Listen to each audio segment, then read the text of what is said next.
Yo, yo, yo, yo, yo, yo.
What's going on with Facebook?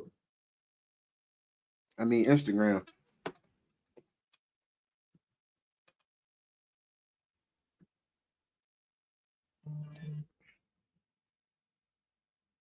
Twitch, Facebook, YouTube. What's going on? What's going on? Doing another reaction to the situation about Rick Ross. Finna watch this Gillie interview first. I really want to check that out. Get my opinions on certain shit. Would like to hear y'all opinions too. So everybody got me locked in. Please like, comment, subscribe. Follow us on Twitch, Facebook, and Instagram. Trying to get Instagram up right now.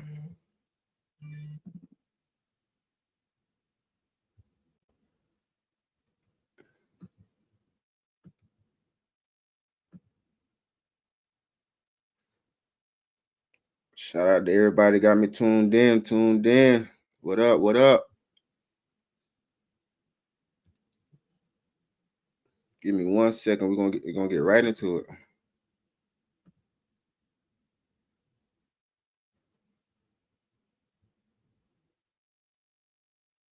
We about to get right into it.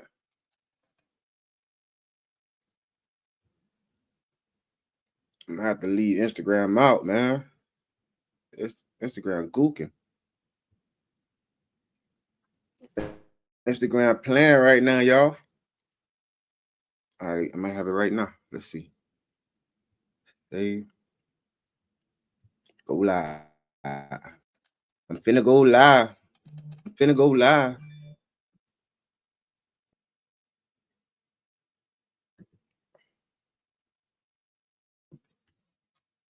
Bada boom, bada bang. We lit. We live. Shout out to everybody got me tuned in. Facebook, Instagram, YouTube, Twitch. What it is.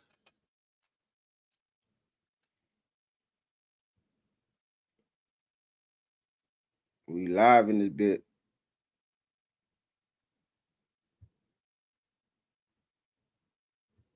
Let's get into it.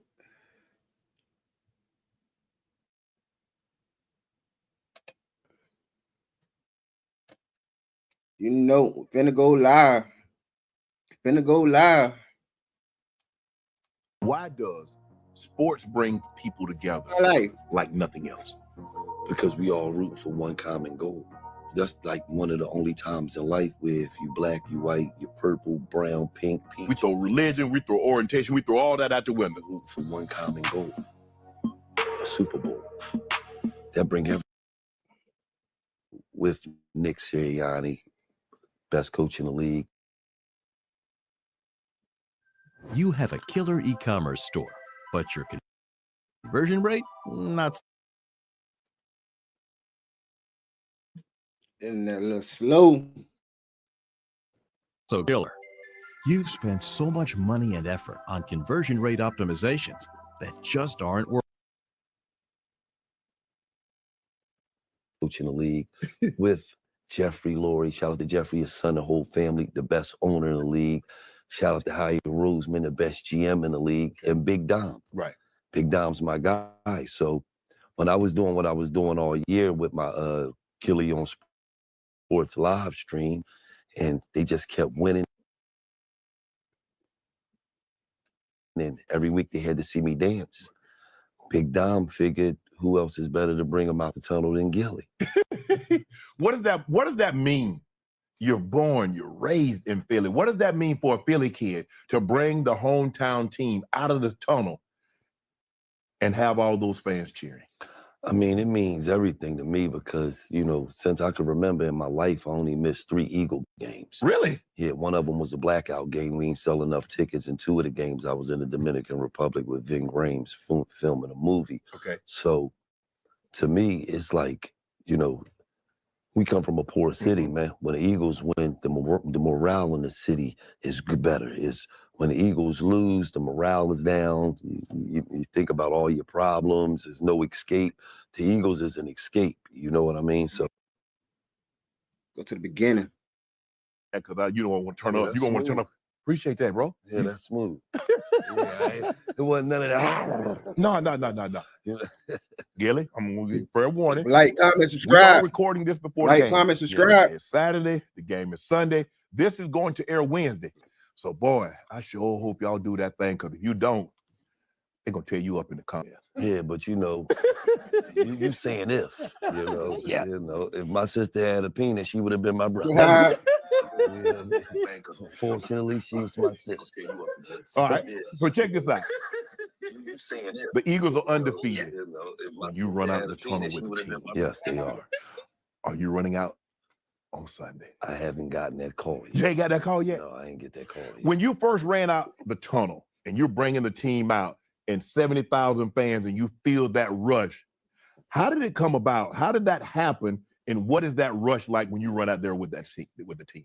Well, you know, like a lot of people just really getting on, but if you last year when we was in the playoffs, we wasn't playing that good.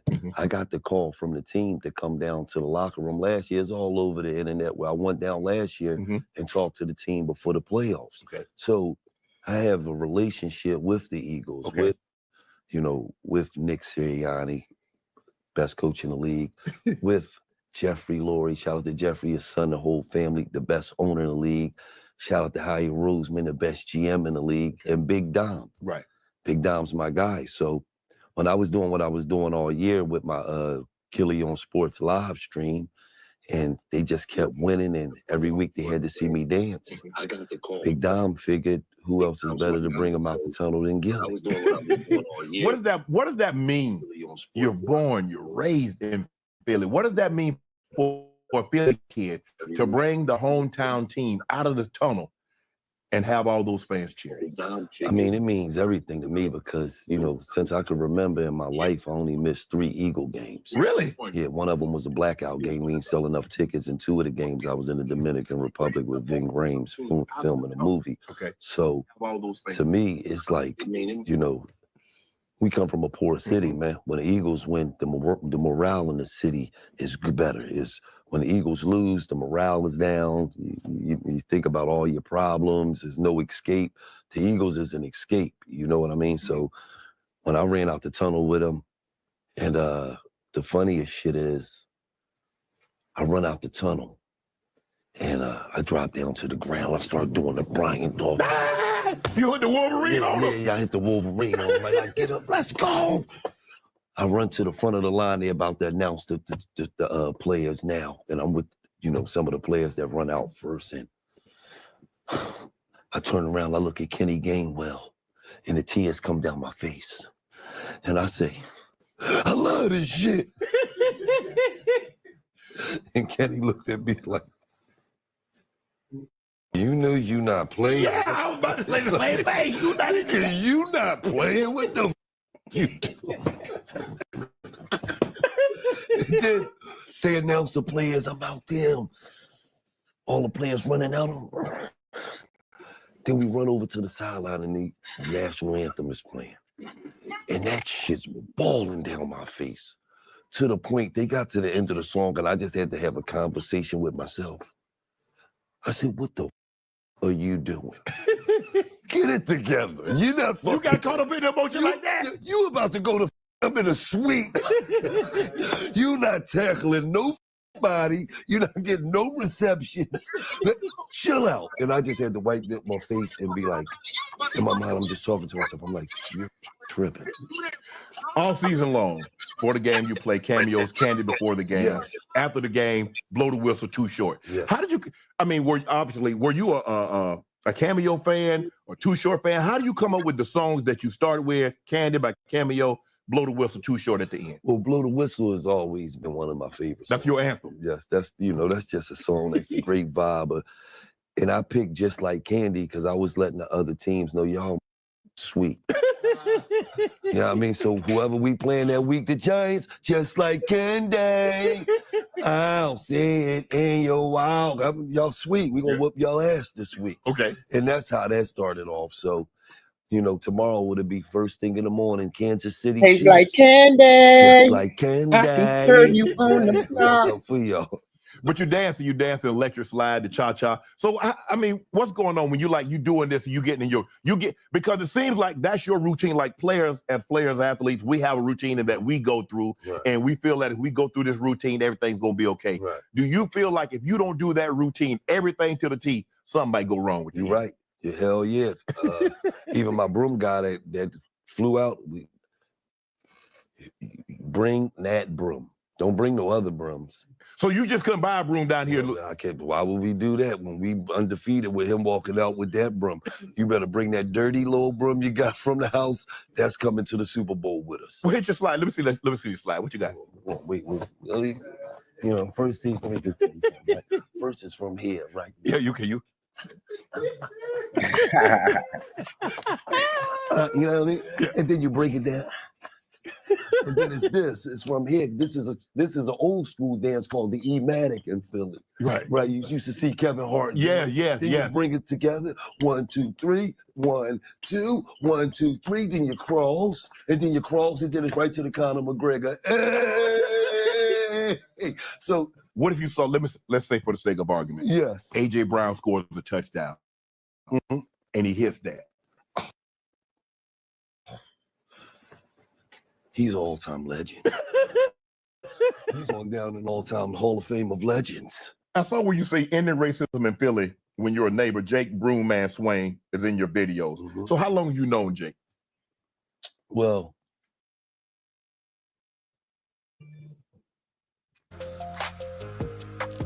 Bring the broom out. Y'all like, comment, subscribe, man.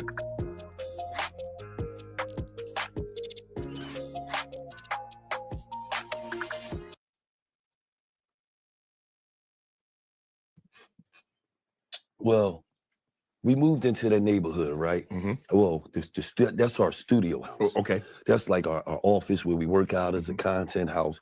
So,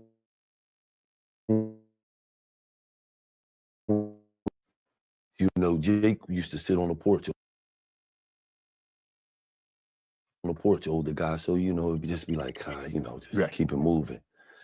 And so he's like the mayor and Do the Right Thing. Yeah, you remember the mayor? Yeah. He just sit on. Okay. So, I'm pulling up in different cars. I might be in my 1941 one day. I might be in my 74 Chevy. I might be in my 89 Chevy. I might be in a Beamer. I might be in a BMW truck. Barlow's in a Lamborghini. He's in a Porsche. He's in his Maybach. He in his 63 Benz. He in his Denali truck. In the course of a month, he's seen us pull up in like 12 different cars. So one day, and then we get packages delivered every day from different sponsors. Mm-hmm. So one day I'm sitting there and I said to myself, cuz, if I was a neighbor on this block, I would think we was fucking selling drugs. Yeah. So I said, let me go introduce myself to you. Because when we pull up, we see them, they out there like, fuck's going on?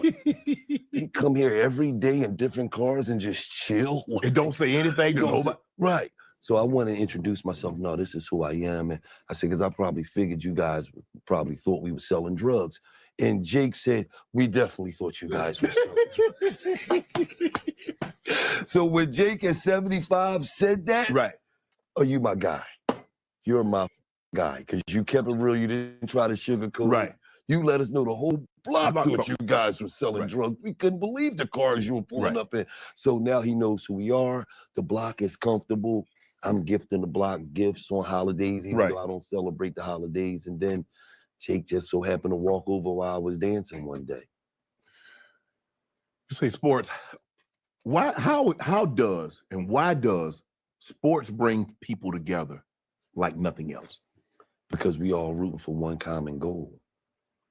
That's like one of the only times in life where if you black, you white, you purple, brown, pink, peach. We throw religion, we throw orientation, we throw all that out the window. Rooting for one common goal. A Super Bowl. That bring everybody together. Right. You feel what I'm saying? Yes.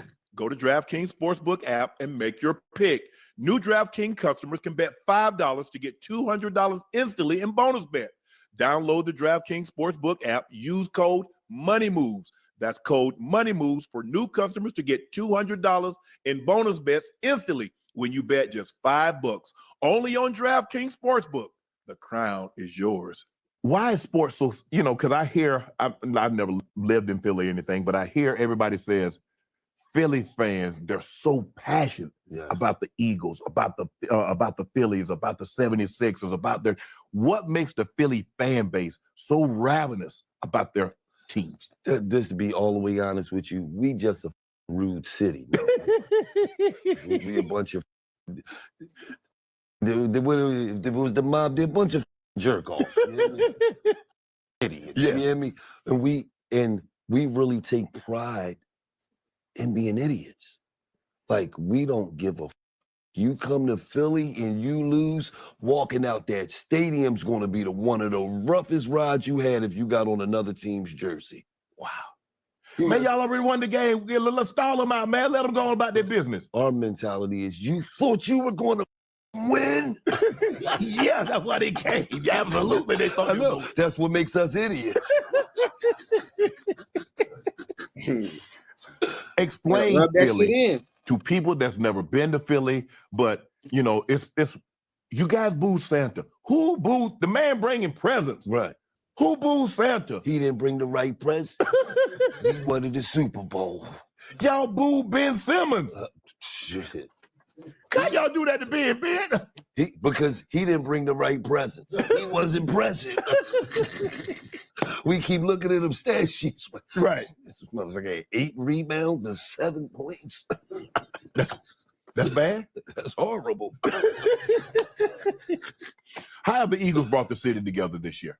I mean, it's brought the whole city together, the whole area. And I just don't want to say Philly because Delaware, a lot of Delaware is Eagle fans, a lot of South Jersey is Eagle fans. So it's brought the tri-state area together. Man, we just been kicking ass, man. Have you thought about what happens if you guys don't win? No. Did you go to the last Super Bowl when they played Kansas City? I was right there. And let me ask you a question. When you ever was playing in the Super Bowl, did you think about not winning? No. Did you think about... But I could impact the game. You can't. I already impacted. So if you got to understand, I don't run them out of the locker room during the Super Bowl and we lose. Oh, they're going to be mad. They're going to say, it's because Gillie didn't run him out of the locker room. Because the one thing Nick said to me, Nick Sirianni, the greatest coach in the league right now, he said, you're 3-0. He understand. Oh, there's superstition that's in sports. My energy is different. Yeah. And I'm used to routine. So every time they brought me in their locker room, it's the same thing. The coach come up first. Love you, coach. He walk out, then the players come up. And then I lose my mind. We playing for the name on the front of that jersey and the back of that jersey. And then I call out certain players. Your family watching, what you gonna do? Your girlfriend watching, man.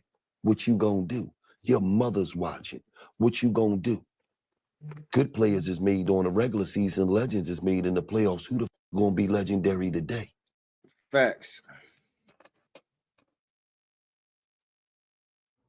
When I started Walton Goggins goggle glasses, I needed a website. Figuring out how to make one was pretty hard on the old noggin.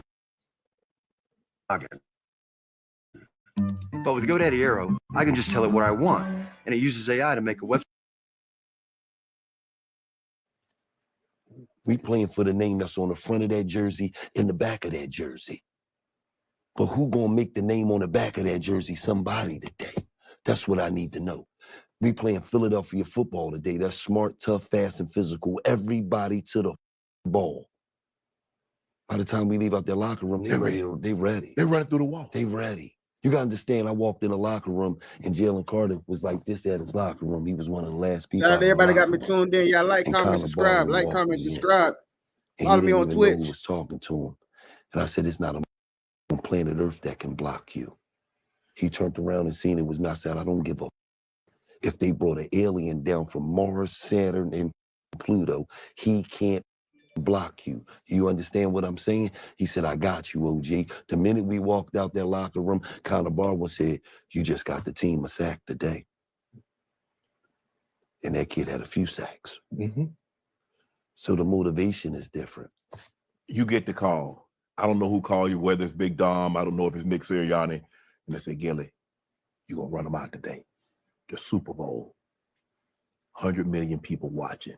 Everybody in Philly is watching. What would that, it's one thing to run them out in the regular season or the postseason. It's something entirely different because they chronicled these games. Super Bowl 59, the Eagles and the Chiefs. And Gillie, Wallow called you the mascot, but that's cool. What would that moment mean to the Philly kid that grew up and watched all these Eagles games, and he's running the team out in Super Bowl 59 onto the field to do battle? The biggest thing would have to be getting me there to the Super Bowl. Because the minute I get that call, I might pass the out. Boom, clear. Hold on. Out of This is there. the outfit that you normally wear when you run out there. Absolutely. How you wearing the? No, this is a regular Vic jersey right here. Is that an authentic Vic jersey, or that's the one that authentic? The one I got says Mike Gill Vic on it. It's a little different. It's a little different. Then you got Michael Vic and you got Mike Gill Vic. Right. It's a little different. Well, you said I saw where Saquon gave Wallow. Wallow said, "Look, man, I ain't really no fan. I'm a fan of the team that's winning. Yeah. So if you win it, I'm your boy. Yeah. You lose it, I ain't got no time for it. Yeah. If I root for you and you start to lose, I'm gonna find me another team." Saquon said, "Man, come on, Wallow, man, you bandwagon hopping." Right, and you know what's so crazy? This Saquon first year here, and he knew that. He been here for 11 games. So again, you like the Eagles now? He was so thrown off that Saquon said that he was like, "How you know that?" Yeah, You been talking to Gillie. I had to let him know, man. He was a real fan, man. You're Sixers, man. Yes. Gillie, I mean, y'all brought in, Max is still playing out of his mind. Yes. Joel Embiid has been nicked. I mean, he played in the Olympics, and then the knee messed up again, and so he missed the time. Y'all signed PG, and that hadn't worked out like you guys thought it would. What's going on with your 76ers, bro? You want me to sugarcoat it, or you want me? Nah, we don't sugarcoat nothing here. This ain't no beignet. Yeah. I feel like we made some wrong decisions, number one, with signing PG. Wrong decision? I mean, until you prove me wrong, you know. Would you prefer to keep Tobias? No. Because at the end of the day, Tobias was under so much scrutiny, it was going to be hard for him to play for the Sixers anyway. You know what I mean? So, what PG has come and brought to the team so far, it don't look like we got our money's worth. You know what I mean? Yes. It's like you looking like you having trouble beating people off the dribble. Everybody's staying in front of you. You're taking a bunch of contested shots. Everything is contested. So I don't know, but I know he's coming off an injury too, right? So I'm hopefully that he can get back to, you know what I mean, where he was. But as of right now, you know, it don't look good. And as of right now for Joel Embiid, it don't look good as well because You played the whole summer with the USA team. And you was Nick going into the playoffs last year. Why would you do? I didn't hear about you missing no practices. Uh-oh. I didn't hear about you missing nothing that had to do with the USA team. So don't tell me you're going to get out there and you're going to tap dance for the USA team and gold medal. But when it comes to the Philadelphia 76ers, you played 421 games and you missed 404. Think about that. So you feeling some type of way about this? I'm about a person. I'm about being reliable. Mm-hmm. The one thing you can't say, you can say you're a great player. You can say when you're on the court, you're unstoppable. You can say MVP worthy every year. Mm-hmm. But the one thing you can't say is you're reliable. Mm. You still trust the process? I've been stopped trusting the process. You know what I mean? I think we need, at a certain point, you got to say we might need to go with a different process. Wow. When you got 3 max players that's supposed to be superstars and only one of them performing. Mm. And we got we like 12th in the East. Mm-hmm. Come on, man. How can I trust the process? We saw Luka get traded. Yes. Would you be okay? How would you feel if the 76ers moved Joel Embiid? I mean, at this point, I think I'm speaking for every Sixer fan. We wouldn't have we couldn't feel no type of way because like I said, when you go at games played versus games not played, it's damn near equal. Mm-hmm. So we get to see you on the court just as much as we get to see you off the court. There's no difference. So at the end of the day, it's like, it's to the point where we never know if you're gonna play or not. Who want a player like that? I'm the biggest Joel Embiid fan ever. And I go on all these podcasts and I let everybody know nobody could with big. Nobody. He was averaging 35 points last year. But then the games that's played is so. Do you believe the opportunity passed you by because you had a couple of years that Ben Simmons was there and he was an all-star. Ben was playing at an all-star. Well, he was an all-star. All-NBA defensive player, Joel Embiid. I mean, it's always been he's kind of nicked at the most inopportune at the wrong time, and so he's kind of limping into the playoffs. Do you feel that you guys have missed that opportunity? You had the Hawks down 3-1, and you let them come all the way back, Gillie. Do you feel your opportunity passed you by now? I mean, I feel like with this team right now, our opportunity is whether Joel Embiid is healthy or whether he's not healthy. That's what it all comes down to. If we get a Joel Embiid that's healthy, we can beat anybody. But the problem is he's never healthy. Yes, and you don't get healthier as you get older. Right. Knees get a little tender, feet get tender, hips get all fucked up. You caught a lot of flack because you had LeBron ranked over the Philly kid, rest his soul, Kobe. Yes. You still feel LeBron is a better player than Kobe? Yes. I feel like if LeBron James is the best player we ever seen in the world, if we never seen Michael Jordan play. So you got Jordan ranked over LeBron. That's the only player that you got over LeBron. Yes. Okay, let me just ask you this question, right? If me and you both came in the league at 18, right?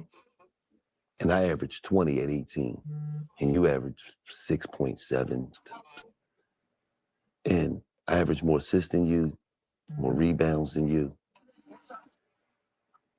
I'm the fastest player, the 5,000, 10,000, 15, 20, 25, 30, 35, the fastest player. We came in the league at the same time. How could you be better than me? We both got the chips. Matter of fact, you wasn't even the best player on your team at one time. I never walked into a locker room and wasn't the best player on my team. And I got drafted number 1. I went to a team that won 13 games. Do you think that these grown-ass men in this locker room thought this 18-year-old kid was going to come in there and make a difference? They didn't. No. But I did. Because the next year we won 30-something games. So what are we talking? I'm not taking anything away from Kobe's greatness. But what are we talking about? This kid had the most pressure on him out of anybody in the history of the game. Right. Front of Sports Illustrated, 10th grade, chosen one. They said he can play in the league right now in the 10th grade. Everybody's like, what? He probably could have. Kobe Bryant backed up Eddie Jones at one time.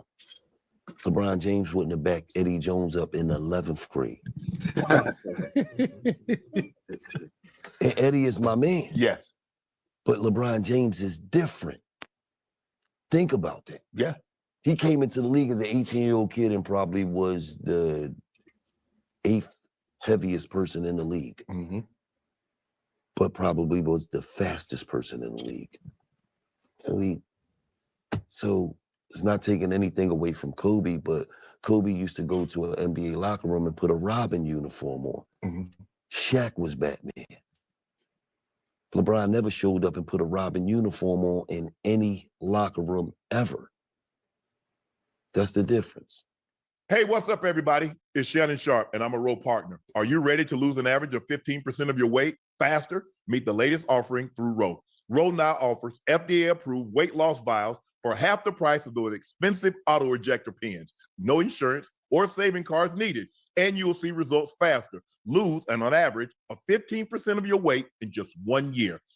This formula from Eli Lilly targets 2 key hormones to curb hunger with less nausea than other treatments. Your Row-affiliated provider will help you figure out if GLP-1s are right for you with support throughout the process. Plus, you can sign up online, no waiting rooms, no doctor visit, just simple, convenient access. Over 385,000 people have already chosen Row. Weight loss, faster. Confidence, higher. Price, cheaper. What are you waiting for? Go to row.co/Shannon to see if you qualify. But number one, NLE Chopper. We took our brand new software company list kit, sent 10.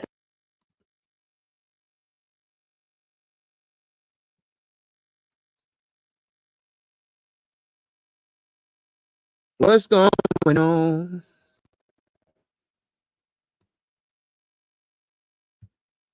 Come on, man.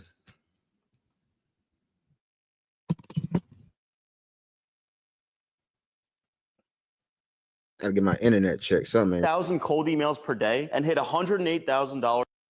This shit is moving too slow. NLE Chopper.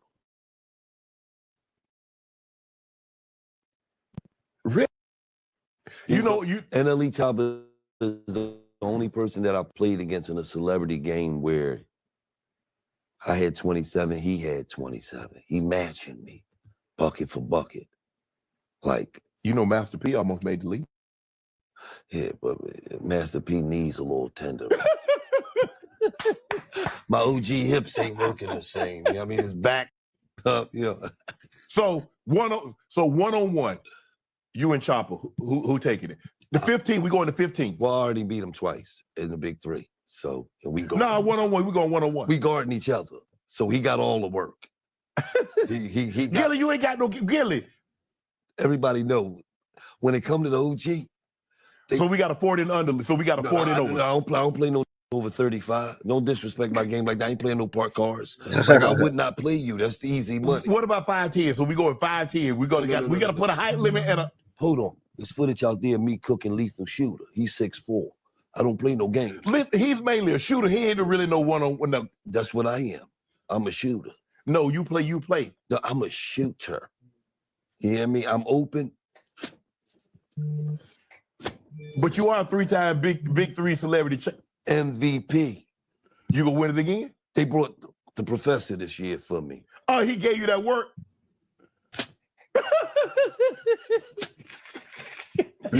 He got there and realized I signed up for some shit. Why they don't let you play in the NBA celebrity game? Because it's an easy MVP for me. They know it. It's too easy. And then honestly, I'm not even hyped to play in the NBA celebrity game because that's all politics. You feel me? Yeah. 90% of the people out there can't play. Right.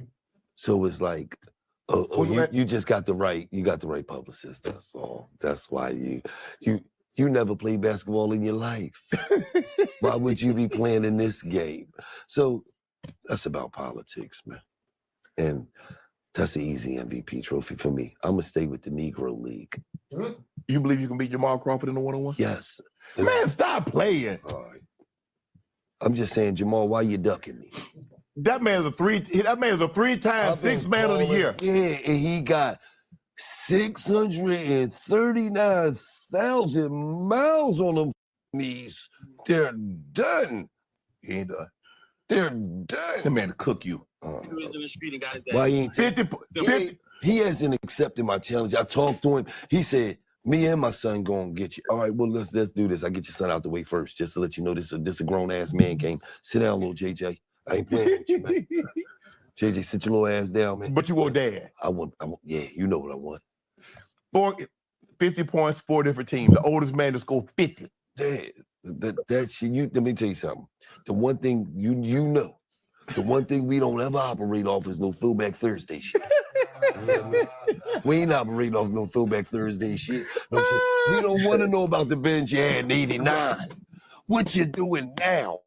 I'm deep fried barbecue bacon young motherfuckers right now, 48. I'm taking one-on-one, I'm taking Breezy over you. I'm just saying. I'll cook Breezy. Wait, hold on. You want to pull up the footage of me at Breezy house? You could, right? Oh, okay. You cooked it? Deep fried, barbecue baked, rotisserie chicken. Uh-oh. No, but Breezy got game. Yeah, he can really play. Breezy can really play. I got one for you. Because you were talking reckless, and he said he ain't going to let him loose on you just yet because he got other things to do. Bronny, cook you. Cook. See, let me just tell you something. I let Rich Ball get away with that, right? Because Rich, my man. Rich used to run around in Philly a little bit. Bronny. You're too little. No. Athletic. Jump high. Can shoot. I'm talking about, you know where he don't got me at? It's the reason why I wear a big hat, man. Big thinker, every time Bronny score. You're right. Do that right there. But you got to understand. If me and Jamal Crawford play or me and Bronny play one-on-one, right? I'm 48 years old, right? If they beat me 15-9, I won. Now Taxes is getting the TurboTax app. And filing your taxes yourself, 100% free. Nah, you lose. If you didn't file with us last year. You let somebody's grandfather score 9 times on you? Nah, I don't think you get 9 on Bronny. I think you get like 2. 15-2. Ain't nobody ever beat me by 2 points. 15-2. Nah. All he gonna do is back you down, post you up. I ain't worrying about that 6'4" wingspan. Man, you ain't got it.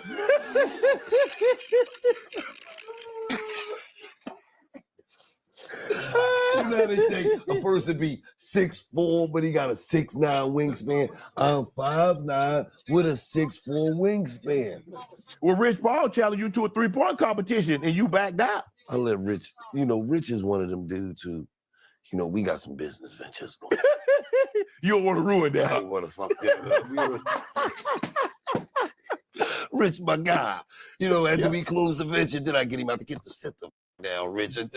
While we in negotiations and we going back and forth, I let Rich get that one. If Q would let you play in the Big 3, you play in the Big 3? I'm going to play in the Big 3, but Q won't let me. Because you got to understand, think about this, right? I played 3 Big 3 games, right? Every game I hit a 4-pointer and at least 3 3-pointers, right? Yeah. Mario Chalmers played a whole Big 3 season and hit a 4-pointer. Man, why he catch you straight? I'm just saying. What's my other man with the podcast? The point guard, Jeff Teague. Yeah. Played a whole Big 3 season. Now you gonna talk about you gonna cook Teague? You ain't finna cook my 520 guy. He running from me. He keep calling me, keep talking about what we gonna do, but every time I'm trying to set up the game, they not playing. Because Teague. I'm telling them, handle this. This going straight to Instagram. We doing this live. We not doing no filming where we got gotta edit shit. I don't need to edit shit. I get 5, 6, 7 buckets in a row. Step your ass up. And then you gotta deal with the mouth. That's the thing they can't deal with. Oh, so you gonna try to talk about their game? No, that's what I do. That's what I do. You better step up. Billions and billions. Oh, you didn't step up? Cross-self runs. But see, Bronny, you ain't gonna even get that shot off. Man, you see Bronny throwing folks stuff out of there? I got a jump shot. Yeah, he did it up right there. I know how to get to my right there. I know Young Kobe D skills. And abuse. Bronny is the truth. He's going to develop into a great player. Mm-hmm. But the things I could teach him, it would accelerate his process. That's all I'm saying. But you did get a basketball scholarship. So yeah. What happened? Did Wallow tell you what happened? Nah, Wallow didn't tell me what happened. I got you here. Why Wallow didn't tell me I got you? The way you said that, what happened? It's like I know some details, some inside shit. No. Well, I was a young, reckless kid. The coach didn't like you? Nah, the coach loved me. Shout out to Coach Zeke, loved me. Okay. And during the summertime, I had got into something of an armed robbery type of situation. How's something like? Got into the streets. Changed my life, brother. Yeah, okay. I'm trying to make it look good. And you that up. Like I got sponsors and shit, brother. You know, so. And I'm trying to make my, my sponsors understand that I changed my life. You did. We're talking about damn near 30 years ago. Yeah. You know what I mean? Yes. And rest in peace to Alan Bunch. You know what I mean? Was a kid that was with me that lost his life. And I got kicked out of college. And that's when rapping started. Right. And it's one of the worst If you things got in my that life. skill though, Gillie, you had a skill, you got a scholarship to play basketball. How would you get jammed up doing an arm robbery? No, I'm in college. I know what I'm saying. I'm actually in my sophomore year. Yes. But you got to understand, you growing up in the ghetto, right? Yes. And me and my mom didn't really have the best relationship when I was younger. Mm-hmm. So I moved out of my mom's house at 17 years old. I've never been back. I'm 48 years old. You feel what I'm saying? So I had an apartment off of campus. I went to school, and the assumption was that I had family members that looked out, that because I would leave, come home, I would get with Wallow, who was my little cousin. Mm-hmm. We would go do some crazy shit, and then I go back up to the school. Mm-hmm. But I had an apartment off campus. So I would come home, go back up to school. Oh, go play basketball tournaments. My schoolwork never was a problem. Go home, go back up to school. So when this happened, they had me on the front of the Daily News. It said, Cabrini basketball star lived this double life. Damn. And then it talked about how I went to college. I was productive. I was on the team. I started as a freshman. But then it also talked about how I got caught up. Got caught up in the SayShay streets. has just released AI employees, and it has me terrified. Meet your team.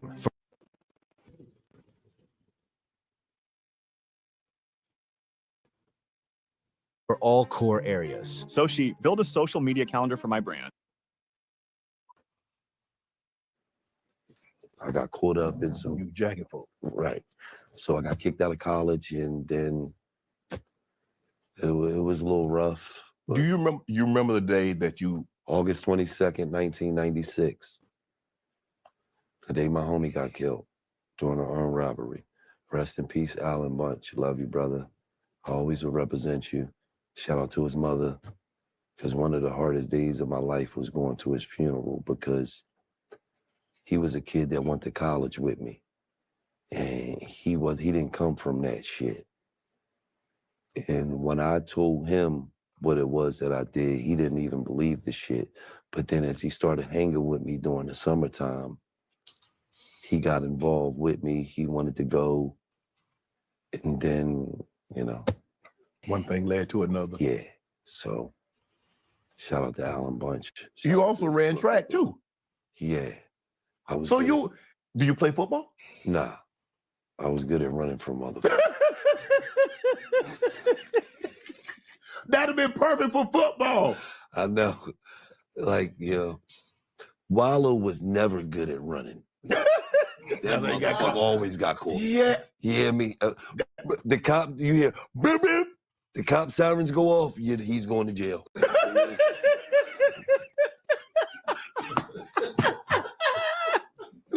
That nigga Gillie is going to get skinny. Cuz, wait up. That's the police. What do you mean, wait up? Every nigga for himself. What are you doing? Anytime you hear from him, you have a collect call from it's well. How can I help you, cuz? That nigga never got away, man. As a juvenile, he never got away. I saw a shot. He's skinny. How he's slow and skinny? And that motherfucker had heavy ankles, man. Had the heaviest ankles in Philadelphia. You hear me? He'd be with 6. Everybody get away but him. I got one for you. Yeah. Cat. I think Cat get you in a 40. Todd, cook the shit out of Cat. You crazy. You saw that man run like 4.5 in the 40. You saw it on IG. Okay, me and you both know that one no motherfucker 4 foot. Okay, 4.65. Motherfucker 5'6". Come on now. You don't got that one. You saw he ran down Monique. That was in a high school gym. Cat didn't even warm up.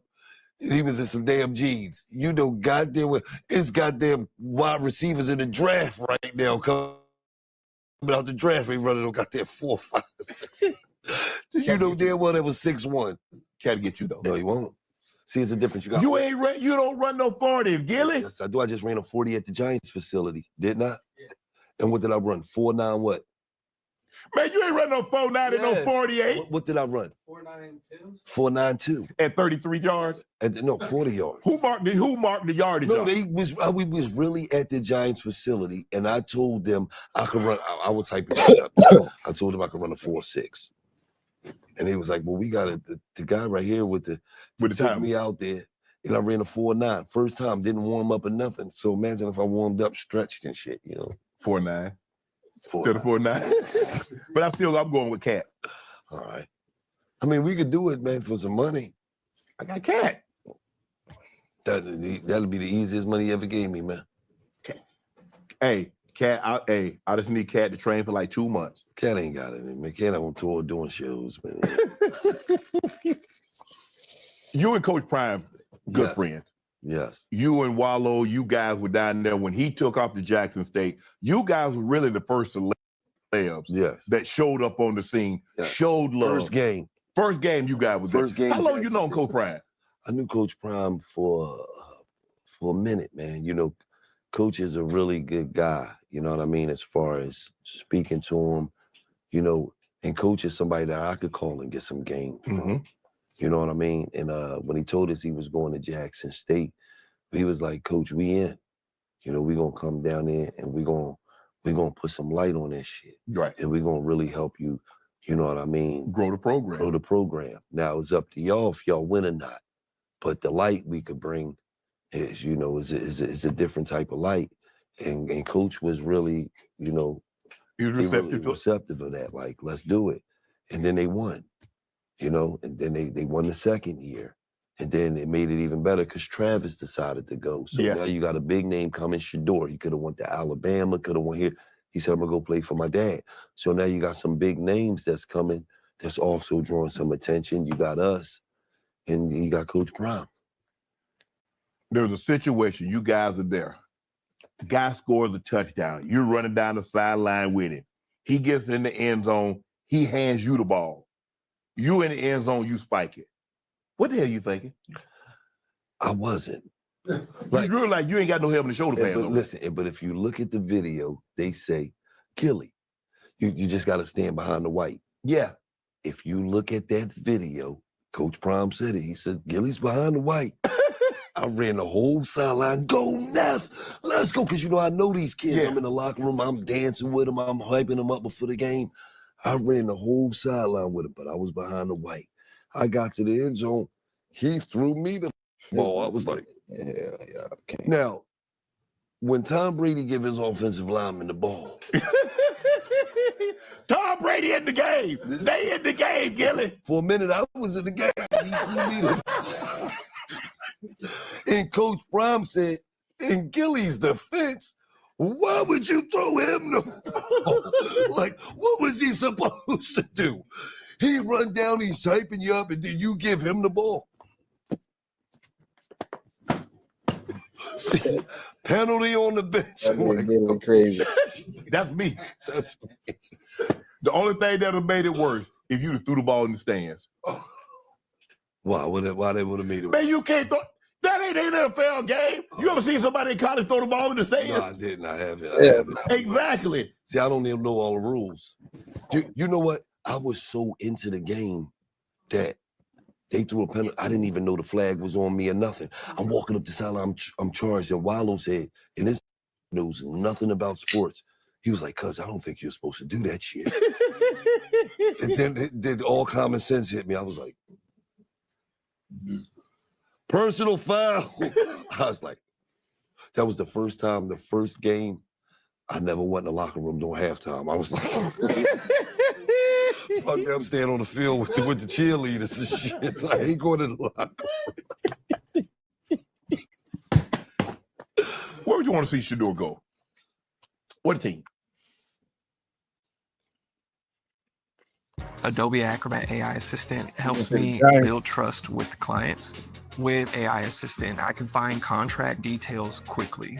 Having all of this together helps position myself as an expert, and it gives me that confidence to talk to clients.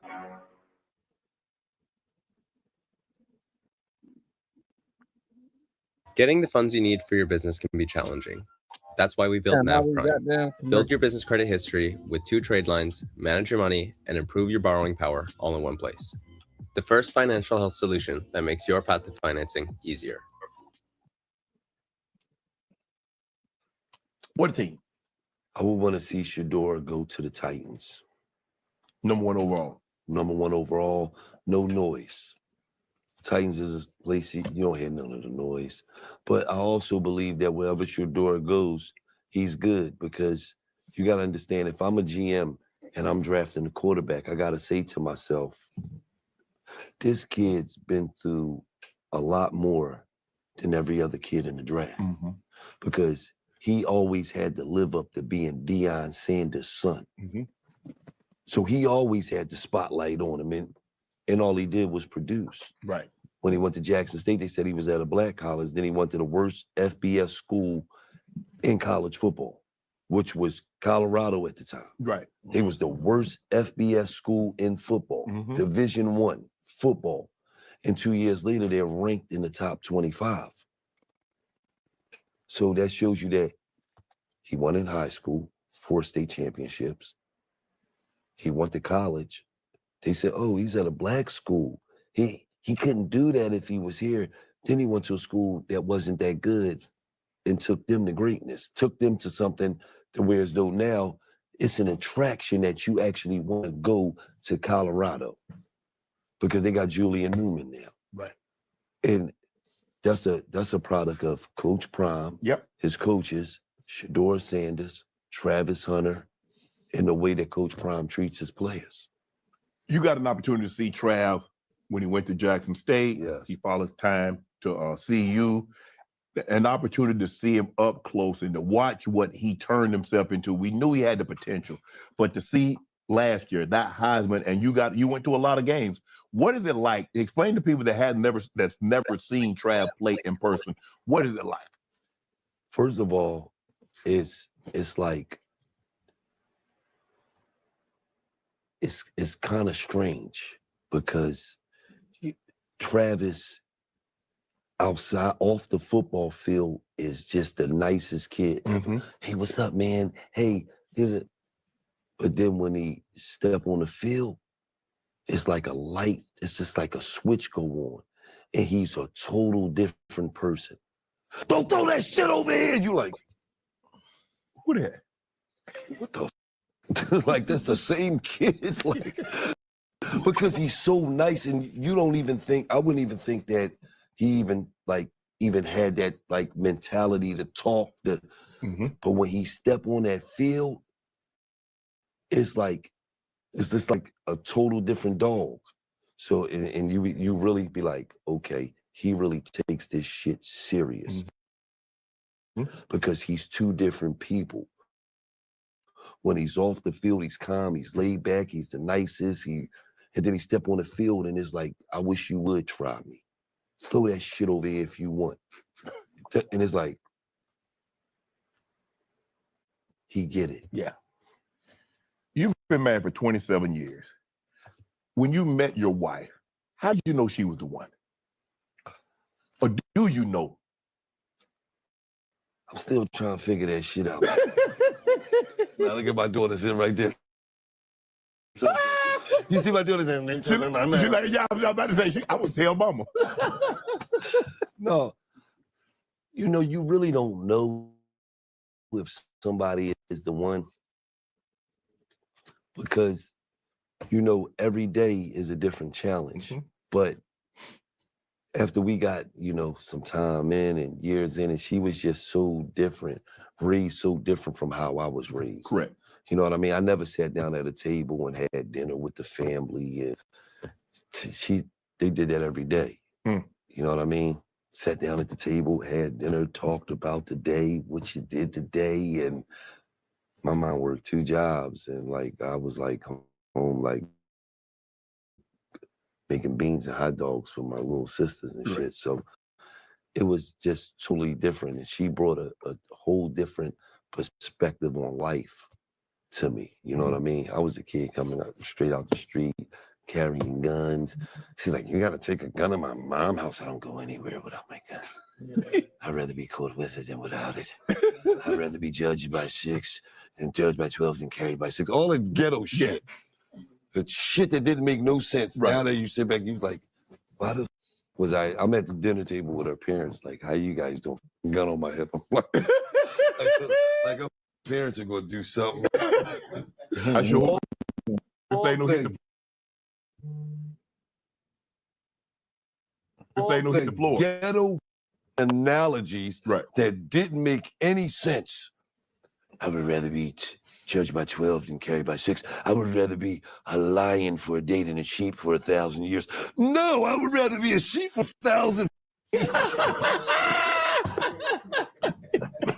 But the ghetto trains you to think some of the most dumbest shit you can ever do. Like, and I also say growing to a 95% white college was some of the best shit I ever did in my life because they took a kid straight out the ghetto who the white man was to blame for everything. Let's just be for real. White man locked Ricky up. Ricky ran in the goddamn Ricky. Ricky ran in the bank. Were you recently injured in a car accident? Look at this check for $160,000. If you're looking to get money,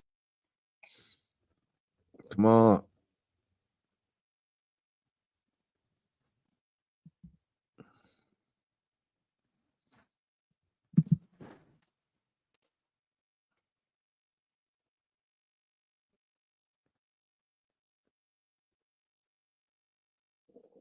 Ricky ran in the bank with a gun.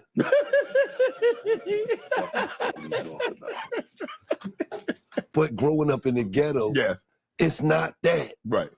Oh man, this white man gave Ricky 30, gave Raheem 12 years. They ain't shit. Raheem pistol beat a bill in broad daylight and robbed him. So me going to an all-white college, it opened my mind up. Because I got up there and I understood that you got some really good white folks out here. Hey, you got some that ain't shit that was like, what is this doing on campus? But you also had some white folks that would f them up if they said that shit. And it just opened my mind up to a different perspective of life and even how to operate and be yourself around whoever. You feel what I'm saying? So when I finally started doing deals and I was able to operate around whoever, I was able to be myself around whoever, it didn't matter because I was in every environment. And if you never actually put me in that environment, never know. You feel what I'm saying? I got black friends right now that if I take them in an all-white room, he talk about, how you doing? I'm Jamal. I'm like, thought you was bullet head. I didn't even know your name was Jamal. You've been bullet head your whole life. Now you're here with a. You done switched up on me. You done switched up on me. So to know you have someone, because it hasn't always been, you haven't always been this Gillie, say the like last decade. There's been some trials and tribulations. There's been some ups and downs, but to know you got to ride or die in your corner. What's that been like? I mean, that's everything. You got to understand, she went to jail with me. How you had the old lady go to jail? She took me to jail. She was the one selling the weed. Tell on it. I want you to tell the story. But yeah, she went to jail with me, and we had a thing called a nebula here, whereas though you can't bail out from the first, you got to be locked up from 3 to 10, take from 3 to 10 days for your nebula hearing to come through. And it just so happens ours came through on the 10th day, and she wrote me a letter from one jail to the next and said, babe, don't be over there stressing. I'm okay over here. I'm batting these bitches off. And I thought that was the funniest shit ever. Because I'm keeping way my woman look. I'm like, they over here, they tear up. Somebody got some coochie. When she wrote me that letter, I was like, was that the most fucking commercials? Hold on, take a look at this. Hell Think no. you can tell what's real anymore? What you're looking at right now isn't a traditional ad. It's an AI-generated masterpiece crafted.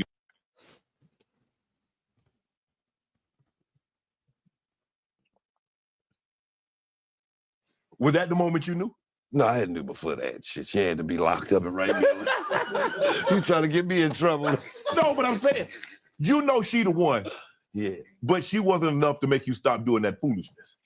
Well, she was liking them Louis bags. Man, you stupid, Gillie. Yeah, I mean, you like that. You like that good. You like the life. You know what I mean?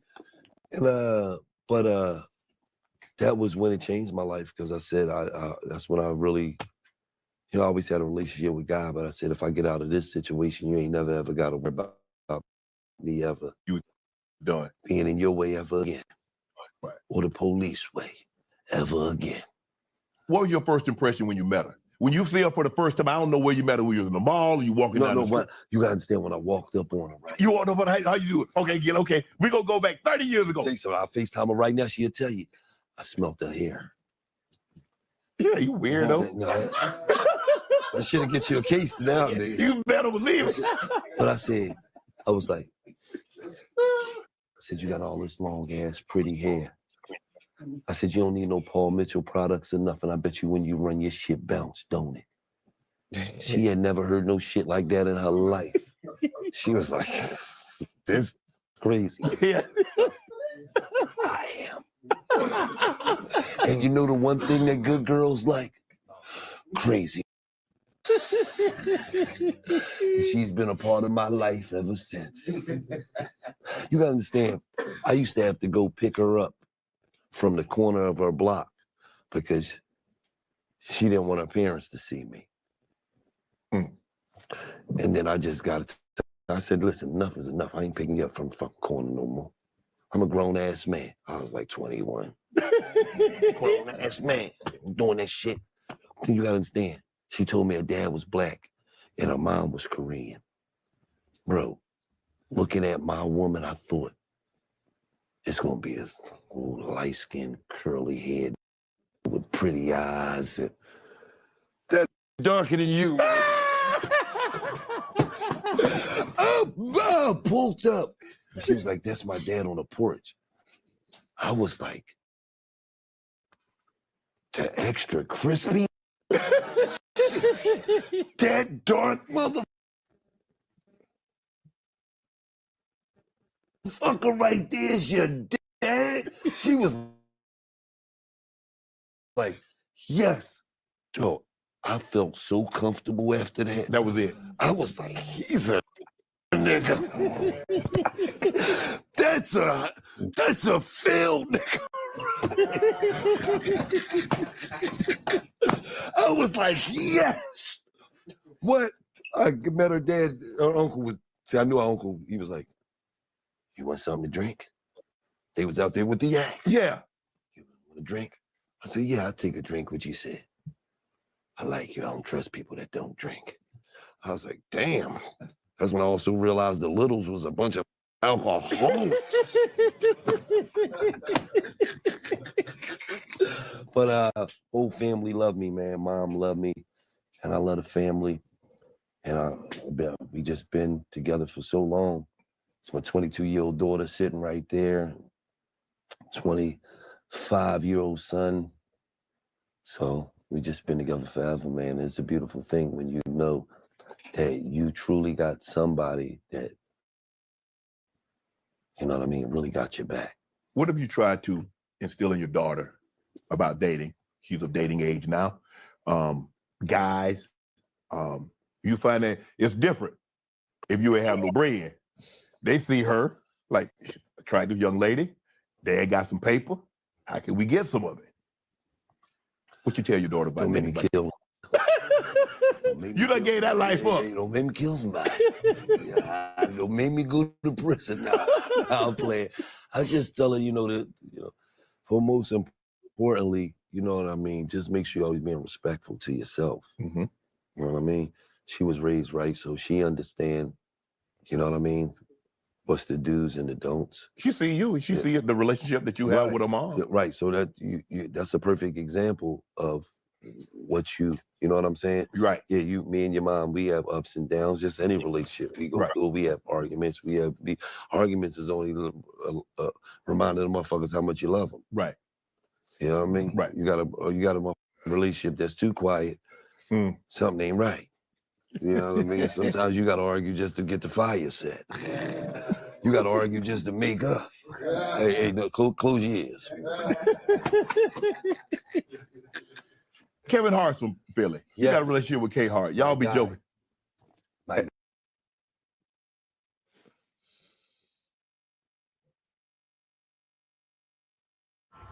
Taxes was waiting and wondering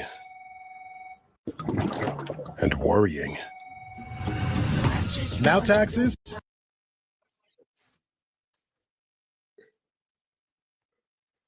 My guy. I could imagine what tomorrow's gonna be like. Yes. When we win. When the Eagles win. When we win. You and K Hart gonna be on one. Oh, what? Me, Kevin Hart, Meek Mills, Stephen Fulton, 4-time champion, 2-weight division. He's over there in the house at Club SayShay. So, man, the whole Philly gonna turn up, man. I tell you one thing, when we win, they think I was dancing before. Shit, call me DM, goddamn dancing machine. What is K Hart? Because you see yourself, you see Gillie and Meek. We're gonna talk about Meek a little bit and his reform and what he's trying to do to reform prison reform and guys in probation. Talk to Wallow. What is K Hart, to see his story, to see where he came from, Philly, just like you, Philly kid? No, you gotta understand, me and Kevin Hart from the same neighborhood. What? Really? Yes. Kevin Hart used to live above a guy that was in my rap group, Ab Lava, Major Figures. So he lived on the bottom floor and Kev lived above him. Wow. Like, Kevin is we from the same neighborhood. So to see him make it out and I make it out and Meek make it out and Freeway make it out, and man, coming from Philly, man, that shit is rough. You gotta understand, I got 5 main homies. All of us been shot. Think about that. Wow.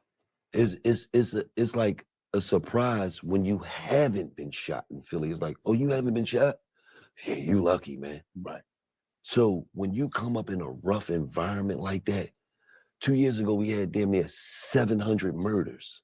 Think about that. Wow. That's 2 dying a day during gun violence. Imagine how many people was getting shot. Because most people that get shot don't die. Imagine how many people was getting shot in Philadelphia. So when you able to come about that type of environment and make something out of yourself when everything is against you to fail, I gotta be proud of Kev. I gotta be proud of Meek. Yeah. I gotta be proud of certain individuals because it's like, bro, you special. You one of the ones God wrapped his arms around, man.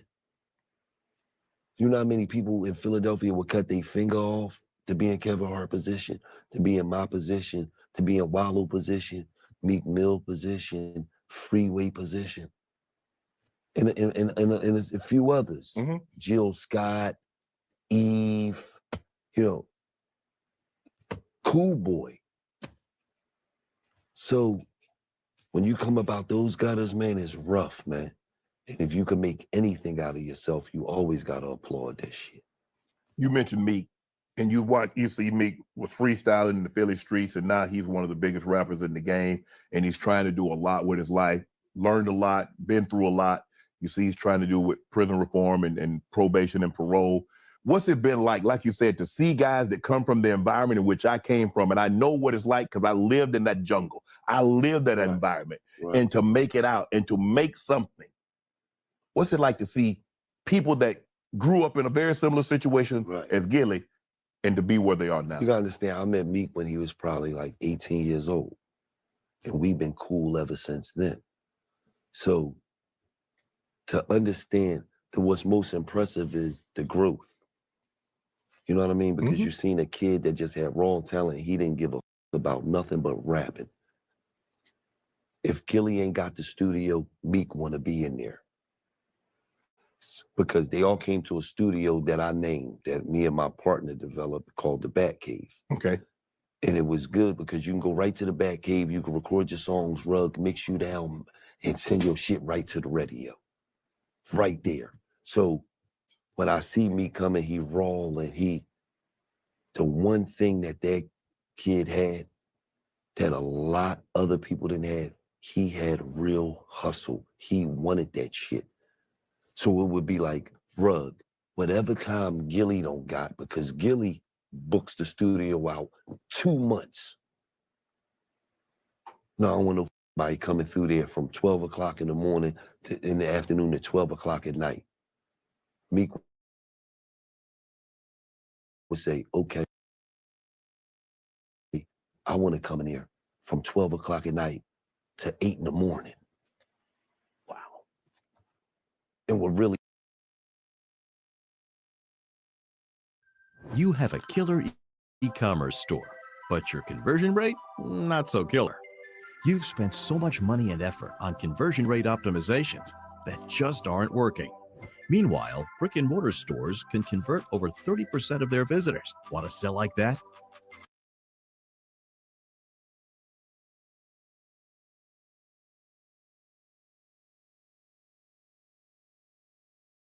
And will really be hustling like that. So that's the reason why he's in the space that he's in. That's the reason why when you look up, he got all the cars, he got the mansions. I've been to 3 of his mansions. He got he's really doing shit at an elite level because his hustle is at an elite level. What are your thoughts when you see all the hate that he receives on social media? You see someone that came, like you mentioned, came from the environment in which he came from, having the success that he's had, trying to do things for our community, and it seems like our community bite him in the butt. I always put I'm the OG. So anytime Cool Boy will tell you, anytime they going through, I'm the one that reach out. And I'm the one that push it into perspective for you. Because I'm older, so I've seen a lot more life, and I've been through a lot more shit. So I'm able to push it to perspective for you. And I say, you listening to Instagram, Meek? Or Are you listening to that 22,000 people you just performed in? Because I just seen you perform in front of 22,000 people and they was damn near falling out the Raptors. So obviously, they not the on Instagram talking shit. It's easy to talk shit on Instagram. You could be a 16-year-old kid in Nova Scotia. SayShay, you ain't shit. It's easy to talk shit on Instagram. For me, I've never seen somebody's post and been enthused to talk shit to somebody because my life is doing good. If I got a negative comment about you, it's just in my mind, man, I'm crazy, man. But for me to actually type that shit on Instagram, that's letting me know that life got you in a butt-naked Russian headlock. It's kicking your ass. Because I don't think about, if I thought something negative, it's just funny to me, yo, man, I'm funny, man. You look crazy, man. I'm not typing that on Instagram because you don't, or a person don't concern me enough that I would take time to write a negative something about somebody on social media. That's taking too much time out of my life. I got real shit going on. I have an energy drink that's the official sports drink of the Philadelphia 76ers and the Chicago Sky. Pure fuel. Wait, hold on, wait. Break dance on your tongue, you know? You know what I mean? So for me, I got too much shit going on to concern myself with writing a negative comment about somebody. You know what I mean? It's just not in my, I don't understand that. Jay-Z tried to sign you, and you tried to sign you, your group offered you 12 points. What are points in a rap? How do you know about this shit? Number one, you have some, you got some good digging this shit up. We gotta, hey, look here. If you know this, yes, you put a team together. If you can't trust your team implicitly, you need to get new team members. Absolutely. Absolute points is like, you know, when you how many records you sell, how much money you gonna get on the back end, residual. Oh, it's not like the points you're not gonna get against Bronny, right? No, okay, I'm gonna use you was saying point. So back in the day, Hove tried to sign my group Major Figures. It wasn't just Hove, it was Dame Dash, it was Rockefeller. Okay. You know, I didn't feel as though that the contract was right, so I didn't accept it. You know what I mean? Yes. I did a solo deal with Tony Draper and Suave House. He's my great friend to this day. Two other artists that was on Major Figures, Dutch and Spade, they went over to Entertainment. Another artist that was on Major Figures, Ab Lava, he went over to Dr. Dre. So we kind of had this Optimus Prime thing going on where everybody could go get their own money on a solo thing, and we go and do the group together. Jay and Dame came back with the offer. I didn't like the offer. I thought it was a slave deal. I thought we would have to sell a quadrillion records to make some money. So I turned it down, and that was the situation. But what transpired after that? I mean, some things, you know, some things were said about making it difficult for, you know, for whatever. For you to be in this game. You know, but does that happen a lot? Yes. If you refuse to sign with someone, it's like, okay, you're done. You're not gonna work in this industry. It happens a lot in this game, you know, especially to a young kid that got talent, that's young and naive. You're like, you man, what do you mean you're gonna make it difficult? I believe in God, nigga, shut up. But the reality of it is that they can make it difficult for you. You gotta understand.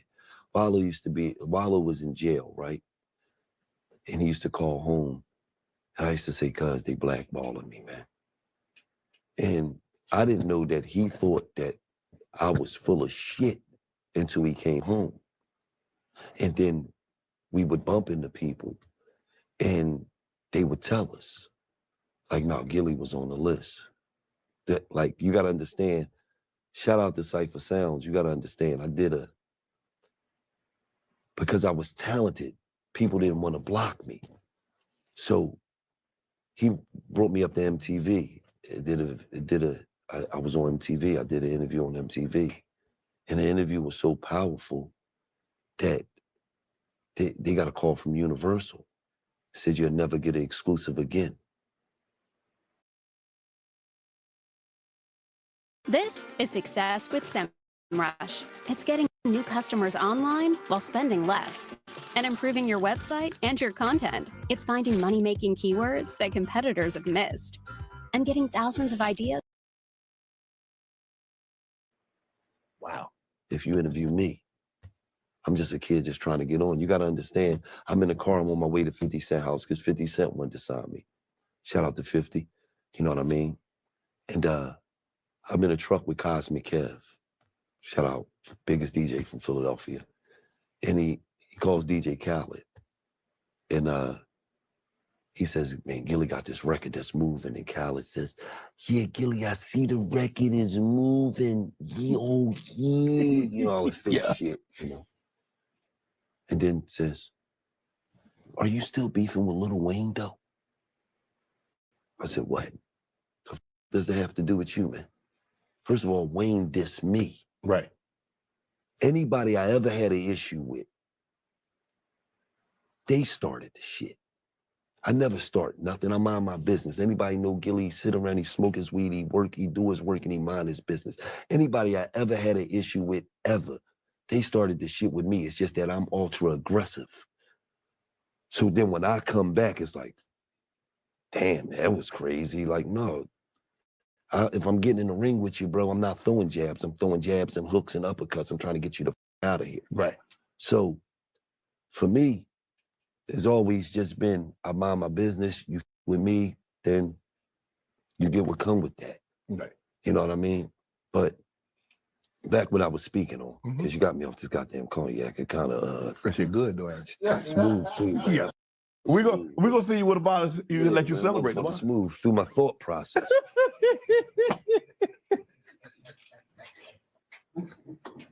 He gets you with that shit, man. You know what I mean, man? Shout out to this though, man. Shea by Laportier. Shea by Laportier. Let me tell you something. It's a VSOP that drinks like an XO. And this shit's smooth too. He sneak up on you. Motherfucker run up on you like a bank robber. So Jay signed state property instead of you. Yes. They had went and got the deal, and then we didn't sign the deal, so they had the deal linking around. So they put some guys together from Philly and made it happen. And shout out to State Property. All of them is my guys. When you signed with Suave House Records, did you have to move to Houston? Nah. And shout out to Tony Draper, the realest CEO that I ever met in the game. You know, I went down there and, you know, Drake was the first person that showed me that this rap shit was real. Drake? Drake. Oh, Drake. Tony Drake. Draper. Okay, Tony Draper. Because I got this Houston. And, you know, he set me up nice. He had the car pick me up from the airport. Yeah. And I get to his house. And the gates opening. Oh, he got all the cars lined up. I'm talking about Vipers with zip-up windows and shit. Yeah. You know, I'm straight from North Philly. I'm like, what the f? The Benz and the Rover and the Viper and the Bentley. And then he come out and it's glowing. Like, I don't know if the was doing skin regiments back then, but the nigga was glowing. So, but this 1990 motherfucker was, he looked like he was floating too. I'm like, that's what black excellence looked like. You know what I mean? Yes. He like, come on in and got the fish tank built in the wall. The house is immaculate. This look like maids clean this every hour on the hour. And you know, and then he took me over to the studio house. It's another immaculate. And it was just like, oh shit. You know what I mean? You can really make money from this shit. Okay. You know what I mean? Because I didn't grow up a rapper. Mm-hmm. I didn't even have cable TV growing up. I never seen no rap videos. I had one dream, to go to the NBA. That's it. I started rapping in college, playing around. We just used to smoke some weed. My man, he had a little radio, had a mic. He played some beats. We say anything, we busting out laughing. Then one day we was like, we gonna write something. I wrote a rap.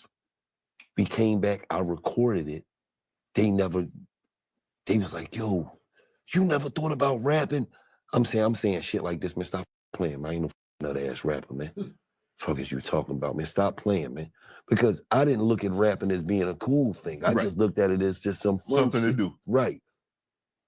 And then when I come home that summer, that's when the robbery happened. That's when I get kicked out of college. And that one rap that I had was better than anybody that I came across who had 1,000 raps. Wow. My one rap was better than any rap that they could. You got to understand, I had 4 songs out. The 4th song I ever made was #1 on the countdown on Power 99 in Philadelphia, the biggest radio station. So they're like, the #2 song, Destiny's Child. And then they're like, #1. And I got a bidding war between every record label, Def Jam, Priority, Atlantic. Tony Draper didn't come on to the end. And I might got 12 raps. Now look at him. Look at them all looking off. Literally. This stuff here. This is Like, I went to the studio. The song was called Love for Gillie. I went to the studio and I was like, and a snowboard. what I'm gonna rap about? Man, ain't nobody gonna be snowboarding. And the guy was like, I don't even go to. And if you Marcus Graham, who's in who charge was of my it, manager at the time, said, and that well, he wasn't really my manager because he just was somebody that was just rolling with. He said, make a song about what you got love for, make a song about what you don't got love for. And I was like, okay, that's cool. This is 1996. And I just went in the studio and I'm like, I got love for thug and thug misses, marijuana smoke, mo poppers and dime sippers, drug dealers, credit card counterfeiters, locked up in all of my broke. I got love for wild parties and wide bodies, sweaters by Armani, killers like John Gotti, bad women in short dresses with huge breasts, the buggy-eyed Benz with the triple head rests. It's my time to shine, you know I'm going blind. And Gillie got love for other baby moms. And what if hating on little Gillie was a crime? It'd be no men left here, they all get the death chair. In the top 3, but I might be the best here. Low rug beats and Timberlands in my guest wear. This is 1996. Right. I don't even know how to rap. But a motherfucker just said, go in the booth and write a song about what you got love for and what you don't got love for. Okay, that's easy. I know what I got love for and what I don't got love for. And then that song is #1 on the countdown. Right. So Lexus of Pembroke Pines, the #1 Lexus dealer in the world for 9 years running. Proud. Florida's largest selection of new Lexus models in our showroom, or shop our express store from home at lexusofpembrokepines.com. We'll see you soon at Lexus of Pembroke Pines.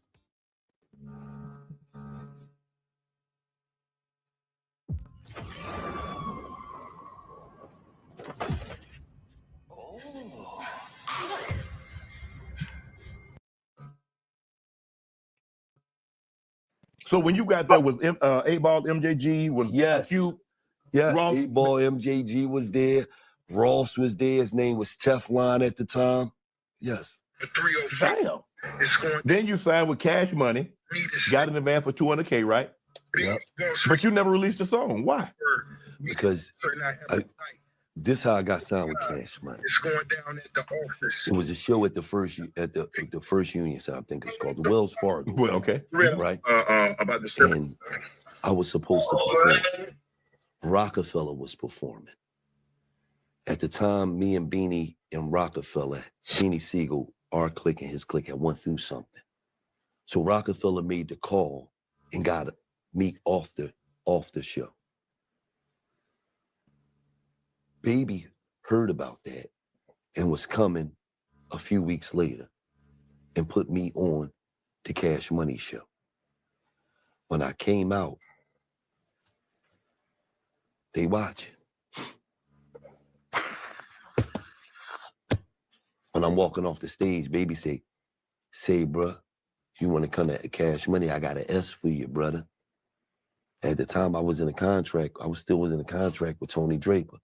But Tony Draper, like I said, he was like my brother. He was like an older brother. He gave me the game. So I called him, I said, yo, man, I'm trying to do this, going this way. And he said, all right, this is a situation. He was in breach of contract, so I could have just left. Right. But he was so real to me that I said, you know what? This is what I'm going to do. I know how bad they want me. I'm going to get them to pay you as well as give me an advance to get me out of the deal. And that's what happened. So then they wanted me, so they hurry up and did the deal. After we did the deal, they wanted my publishing. But the number they was trying to give me for my publishing and the number that I was asking for was two different things. Right. So they never was able to get my publishing. And we talking about a record label that owned everything. So you was like, nah, I can't do that. No. So if they got everybody else's publishing on the label, and it's like, I'm coming in, I'm from Philly. No, you can't get my publishing. So it's like, okay, put him on the back burner. He gonna break, but I'm not gonna break. Right. So what is publishing? That means you own. Yes. So you own the record for. Yeah. So if you write a record, you get a percentage of the record. Okay. If you don't own the publishing, you don't get no percentage of the record. So if this record plays for 20 years, 30 years, they make money for 30 years. And you get none. Nothing. So they didn't want you to have any, they didn't want you to have 10%, 20%, 30% of the publishing. They wanted you to give up your entire right to the publishing. Nothing. Yeah, you did it right. You did right by that. What have you learned, or what did you learn, or how have you learned about the music industry? I learned that all of that shit is fake. Really? Yes. All of it, that's why I don't go to no parties. Because all of it is fake. All of it is a bunch of fluff. All of it is a bunch of drunk lying to each other. Man, we gonna get together, man. Mr. Yeah, baby. Yeah. I ain't got your number. Shut up. You ain't got to lie to me no more. I'm rich. Matter of fact, I'm tracking you down, and I might buy a couple of you bastards. So you ain't got to lie to me no more. I don't, see, you gotta understand. I'm this motherfucker, right? They call us, right? They say, Gillie, we want to invite you to the Rock Nation brunch. I'm the nigga that said, why would I want to come? Why wouldn't you want to come? I said, you want me to keep it real with you, or you want me to lie to you? Keep it a buck. I said, the Rock Nation brunch ain't of nothing but Jay-Z putting a bunch of on the lawn and then going in the back door and saying, I told you I still run this shit. Give me the money. Wow. You think I'm letting it use my brand? Huh? See, rich shit like this. Yeah, I see how you turn to that. I got this shit from Russell and them. I ain't there yet. But I be seeing the rich shit like this. You know, they get a little money, they cross their legs and shit. That's all this is, man. Let's keep it real. I operate with 26 major brands. You think I don't know what branding is? Come on, we don't work from New Amsterdam Vodka, Manscaped, Harrier Razors, Roman Swipes, you name them. Mm-hmm. They come to $1 million worth of game because we move the needle. I don't let nobody allow to use my brand with their brand. What do you get from going to these parties except for a picture? I don't even smile with you if you ain't worth 500 million or more. Let's be for real. The only smiling they do is when the billionaires in the picture. Look at all these broke ass on the lawn. Come on, man. I ain't with none of that shit. I don't want to party with you. I built the way for myself. I made a way for myself. I made my own way. Me and God, man. So I don't want to kick it with you. I don't want to do nothing. I want to stay in my own world, smoke my weed and make my content and keep kicking you asses. That's what I like to do. The beef with you and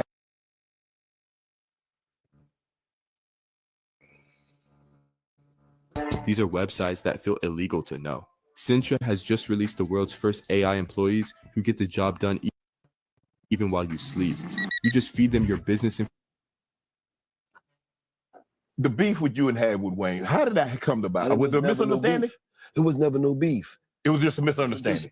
He disrespected me on the record. I responded. That was all. I got a lot of love for Wayne. Shout out to him, man. I'm glad. Y'all cool now? Yeah, I'm cool with everybody. Don't seem like you cool with everybody. I am. I don't have no issues with anybody. Okay. I'm 48 years old. I ain't got time. Yeah, you for too the old to dumb be shit. beefing now. I ain't got time for the dumb shit. And I ain't got time for trying to trick a nigga out of position to make your brand look good. I ain't got time for that, man. Okay. I'm 48 years old, man.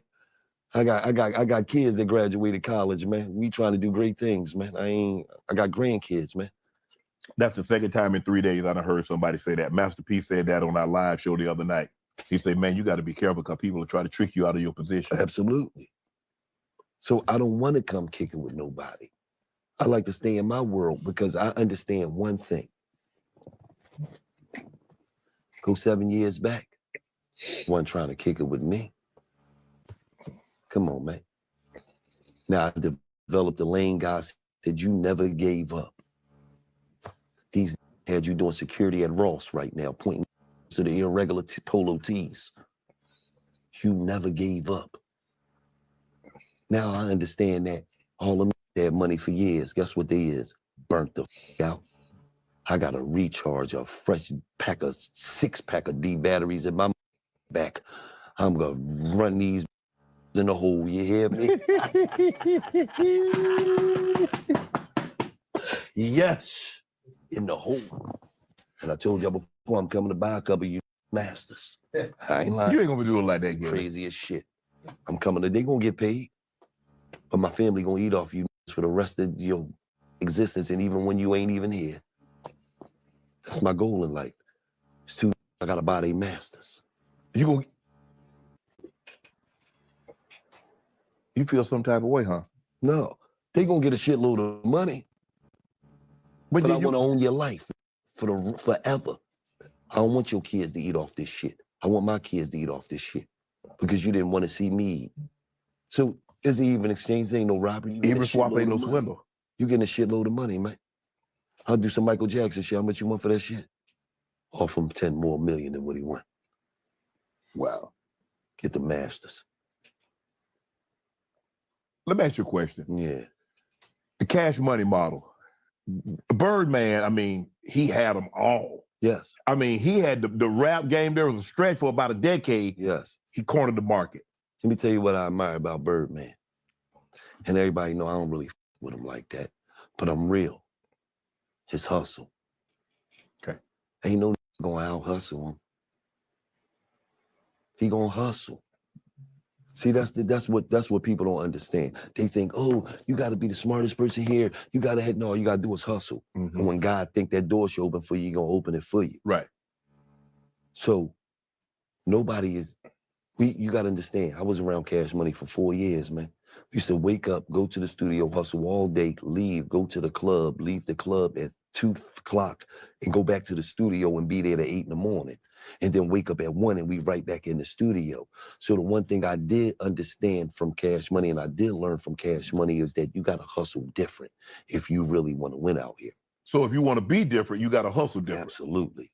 But let me ask you this, Gillie. You can help me because why is it that when you get money, people always think you did something seedy, where you the Illuminati or you what the gatekeeping.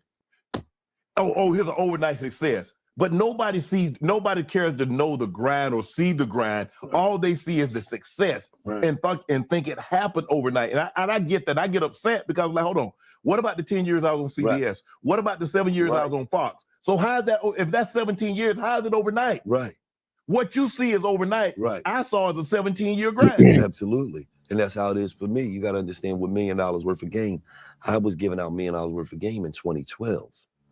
Wallows didn't come home to 2017. Mm-hmm. So every day I would wake up and get a youth game. Let me give y'all $1 million worth of game, even when the videos was 15 seconds. Right. I would give them something they could hold on to. You give them $1 million worth of game when it's only $5. Right. How did you come up with that name, $1 million worth of game? Well, there was always one of my sayings. Like is a video of me, Meek, and Black De Niro in the studio in 2009. And I said, I give you $1 million worth of game for free, y'all just don't be listening. Mm. I got an album called $1 million worth of game that I dropped in 2015. So that's always been one of my sayings because I always felt like I be giving game and they don't be listening.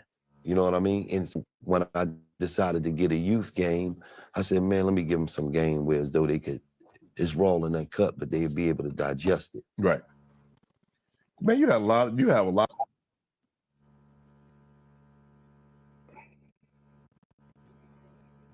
Realtors, if you think that business insurance is just another expense, think again. It could actually be the very thing that protects the business that you've worked so hard to build. After talking to agents for years, it actually baffles me with how many of them do not have insurance for their small business. Most of them tend to think that the E&O insurance that they get from their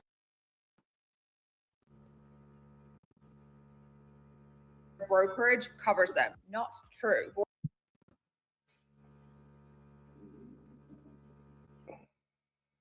You have a lot of disagreement with people, man. Oh shit.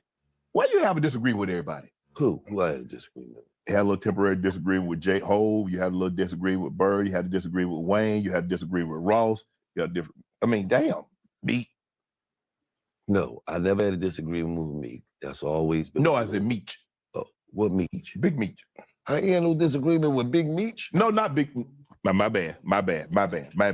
But you did have a with Ross. Yeah. Why Ross? Ross cool. I like Ross. Okay. Can I explain what happened? You can. Okay. I'm at Jackson State. Okay. I'm in the locker room. Wallo's in there talking to Prime. Wallo running the locker room. He say, yo, Wayne here. Man, go holler at that cuz we need to get that on the podcast. I say, where he at? He in there with Prime. I walk up. I see Wayne. He in here talking to Prime, though. Mm-hmm. What's up? Wayne go. I walk out, standing right out here. Wait for him to come out to holler. He in there talking to Prime. I ain't. The processor called Jermaine over. Mac Main, come here. Yo, what's up, man? Trying to get him on the pocket. Yeah, you know you and Wayne had itch. Man, that shit the past, man. Ain't nobody worrying about that shit, man. But all right, I got to holler at him and see. Okay, cool. He say, where Wayne at? They say, Wayne left. Mac Main say, where he go? They looking at Mac Main like, nigga, we don't know where he went. He left. Mac Main say, okay, man, I'm gonna holler at y'all. So now I'm doing an interview with TMZ. They asked me about Wayne. I said, I don't really talk about that shit no more. They say, well, have you ever seen him? I say, damn, that's crazy y'all asked me that. Right. I just seen him last week at Jackson State. Okay. He said, how that went? I said, I shook his hand, and then, Wayne got out of there. Yeah, he did. I never said I pressed it, nothing. I actually said I'm trying to get the on the podcast. Right. What happened was Mac Main posted a video of me saying Wayne dipped, posted a video of me and Wayne shaking hands, and then me turning around and walking out like I was frauding or something. And I'm like, Mac, you know what happened. You was there. You was the one that said he left. So I didn't even respond to that shit. I'm just like, what's the purpose? I never said I was pressing the nigga. Right. I said I was trying to get an interview from the nigga. Right. And Ross was in the comments. These is fake. Talk about you and Wallo was fake? Yes. That's how that started. But you and Ross cool now? I mean, I seen Ross at the concert, at me concert. He didn't have nothing to say. And then I seen his homie, and his homie introduced herself and said he was a real. Wow. And I said, if you a real, what the f am I, a superhero? And that was it. That was it, yeah. I think y'all can get together and handle that. There ain't no beef. I don't got no beef with nobody. I don't have no beef with nobody. I stay in my world, Shannon. Yeah. I do me. I don't f with nobody. I don't bother nobody. There's plenty of guys out here on the internet disrespecting, talking crazy. I can't even take these guys for real, Shannon. I can't take them because who talk about that they don't know? See, that's why I like you. I can't take no for real. Just talk. If I never met you, how could I have something negative to say about you, man? Period. I don't know you, man. So why do I care? Right. There's a bunch of guys out here that's clout chasing and do shit for views, and I pay them no mind, man. God ain't gonna bless you trying to come up off the back of another. Man, you ain't gonna get no blessings like that. $1 million worth of game. You say you started like, hey, telling the young homie that I got $1 million worth of game. Just listen. God, it's attention, motivation, and education. Because come home. Yeah. He's been, reading up, understanding, marketing, all this other stuff, how to run a business. You got the answer, let's do he said, let's do a pod. Yeah. How did it come together where you like, you know what, cuz, let's do this, shoot for the stars? Well, $1 million worth of game was already so big, just the brand, me giving out the game, that people already was asking me, Gillie, you need a podcast, you need a YouTube channel, you need this. I didn't know what a podcast was. And then just to be honest, when I went and looked at a podcast, not saying no names, I was like, who the would watch this? This is the driest shit. This is Canada Dry. I didn't understand. I said the same thing. Right. When they got, I like, I ain't know what a podcast was. I like, I'm on TV. Right. Why do I want to do extra in my off time? Right. Do something right that's similar to TV. And then Wallow sent me an article that said Spotify allocates $421 million to podcasts in the first quarter. And I said, the first quarter is January to April. Create content for people and search engines with SEMrush SEO Writing Assistant. Get your copy SEO ready. Strike the right tone. Ensure you need 400, nigga, what? Break that microphone out. Right fucking now. You get in the first podcast we did, I think went to number 2 in the world behind Joe Rogan. Bro. And it was on. No looking back. No looking back. Wow. What's been some of your craziest moments on your pod? The first craziest moment was me and Wallow fighting. That was early on. That was wild. Had to give him some tinted windows and shit. Tinted shit up. Who's older? Yeah, I'm older. You older? Yeah. I used to watch that nigga in the tub, man. He used to shit in the tub all the time, man. Nigga, his bowels was bad. He loose? Loose, man. Loose as a kid. But Lil Durk was one, going to Chicago to the gutter. Kodak Black going to the projects, being in the projects 2 o'clock in the morning. Young Thug. You know what I mean? Because to have the conversation that we had with Young Thug and not even know that he was about to go through any of that shit he went through, right? That was like, you know what I mean? And then the baby, because the baby, in the society we live in, he said something that, quote unquote, he wasn't supposed to say, and the world turned their back on him. Wow. And he called us and said, would y'all interview me? And we said, why wouldn't we interview you? We not like the rest of the world. We don't give a fuck. We understand that people make mistakes. We human, man. Right. I made a bunch of mistakes in my life, man. And God forgave me. Or I wouldn't be in this position I'm in. I'd probably be in jail. So right. We not judging you. And the difference between us, we built our podcast around the youth, the owners of tomorrow. And we don't talk at you, we talk to you. It's a difference. So we said, come on, we're gonna embrace you during the hardest times of your life. Tory Lanez, same thing. We're gonna embrace you when everybody else, they stay as far away from you.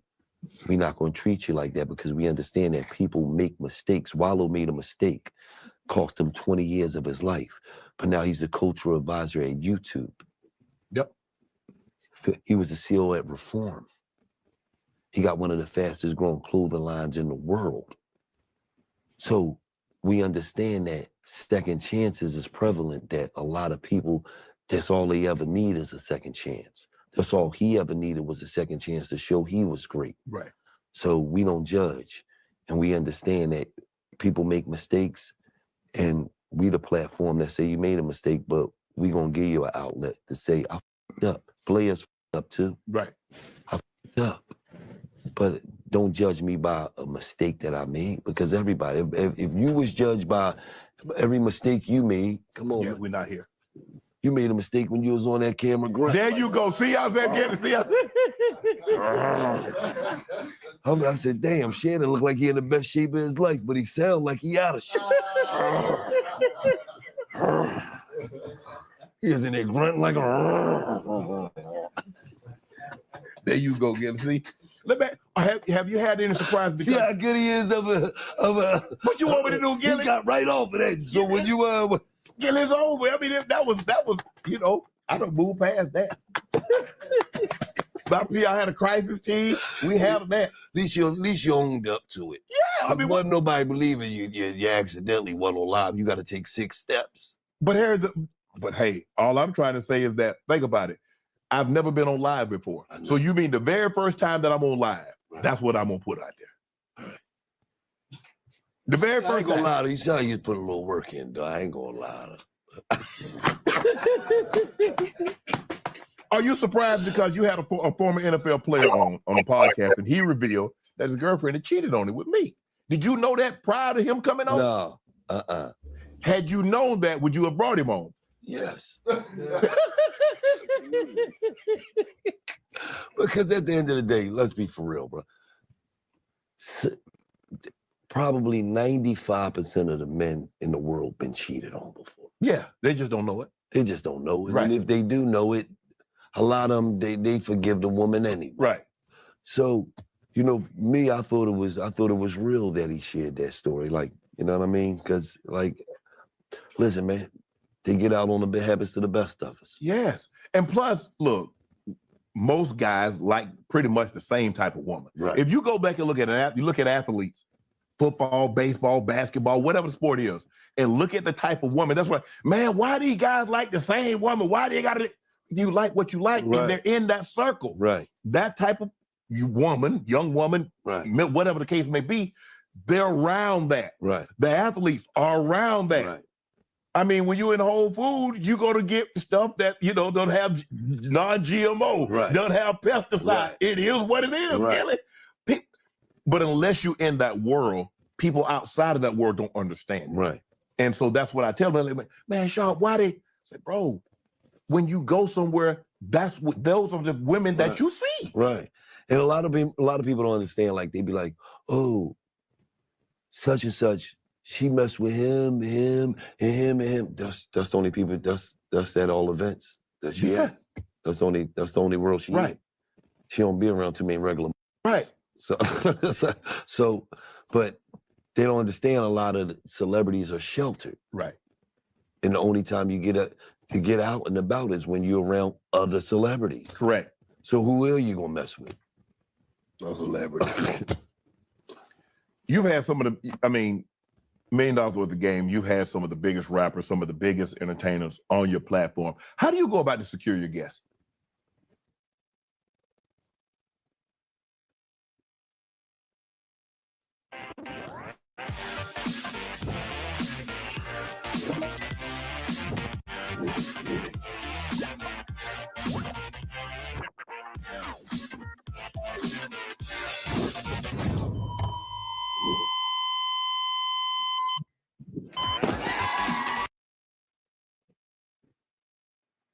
How do you go? Oh, we call them. We reach out personally.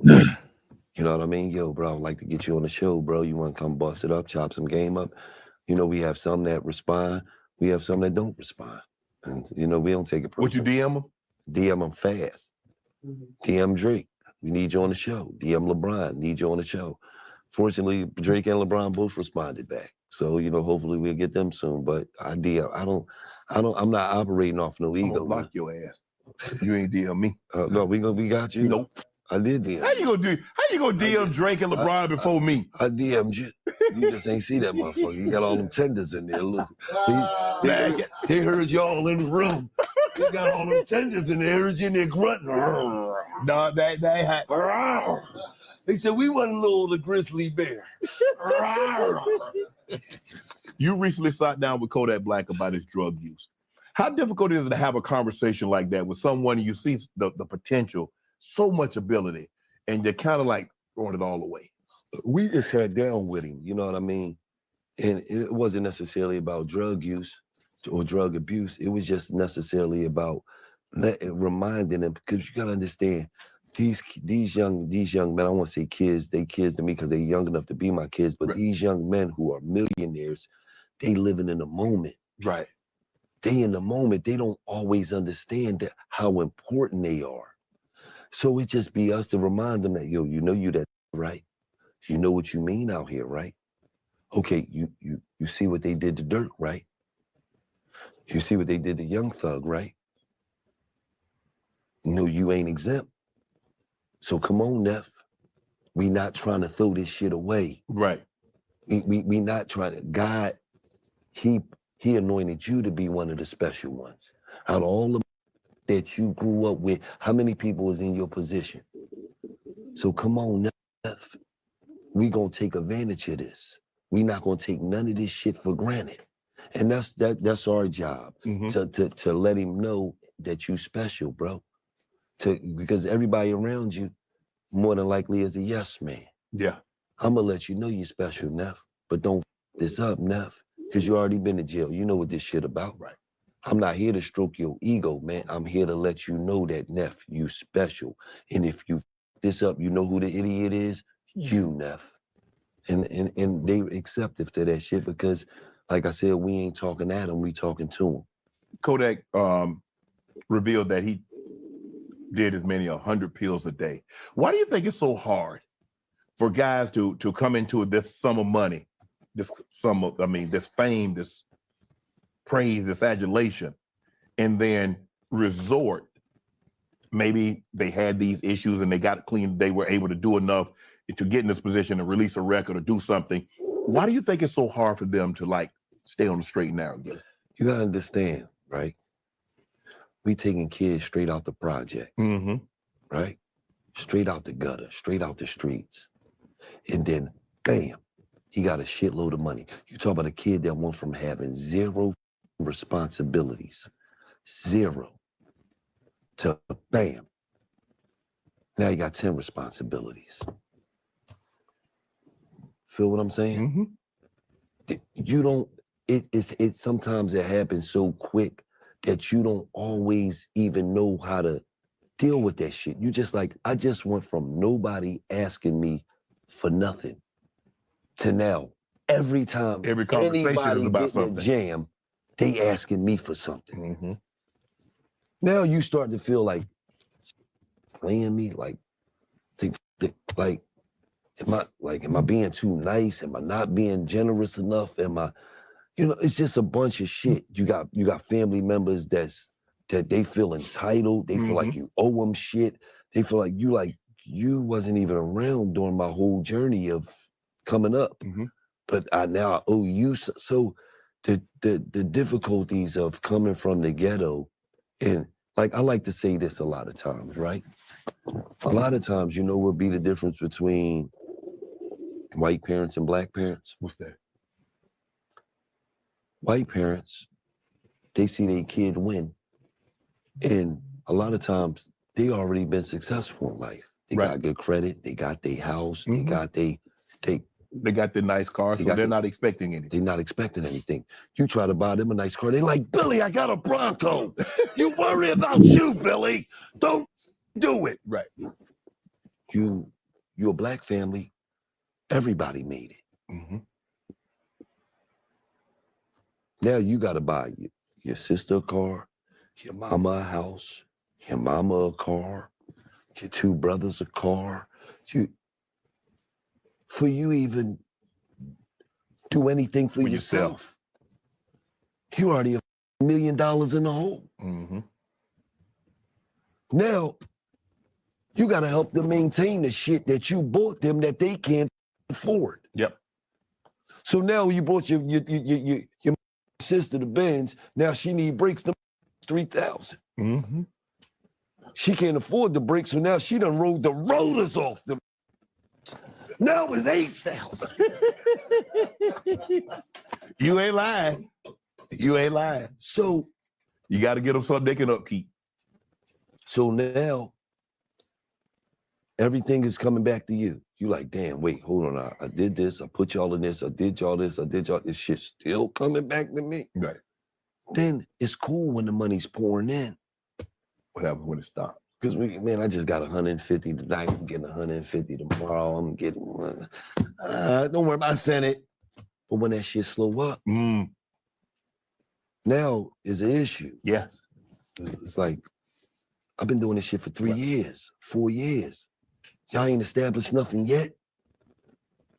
Sounds like we never knew we had to establish nothing. You had everything. Wow. So a lot of these kids is going through, and then when you got them ghetto moms, ooh, Lord. You mentioned you had Thug on before the trial or any of this transpired. Right. Why do you think it's so hard to separate rap from street life at times? I mean, the rap come from the streets. But the objective is to get out, not to get out and go back. But when we first rapping, all we rapping about is what we know. You know what I mean? Yes. So, and then a lot of times it don't even be the rapper. A lot of times it be the that's around the rappers. Okay. Because at the end of the day, if I don't rap, Shannon, right? How else am I gonna prove that I'm down for you other than when we got some beef and it's time to do something to it?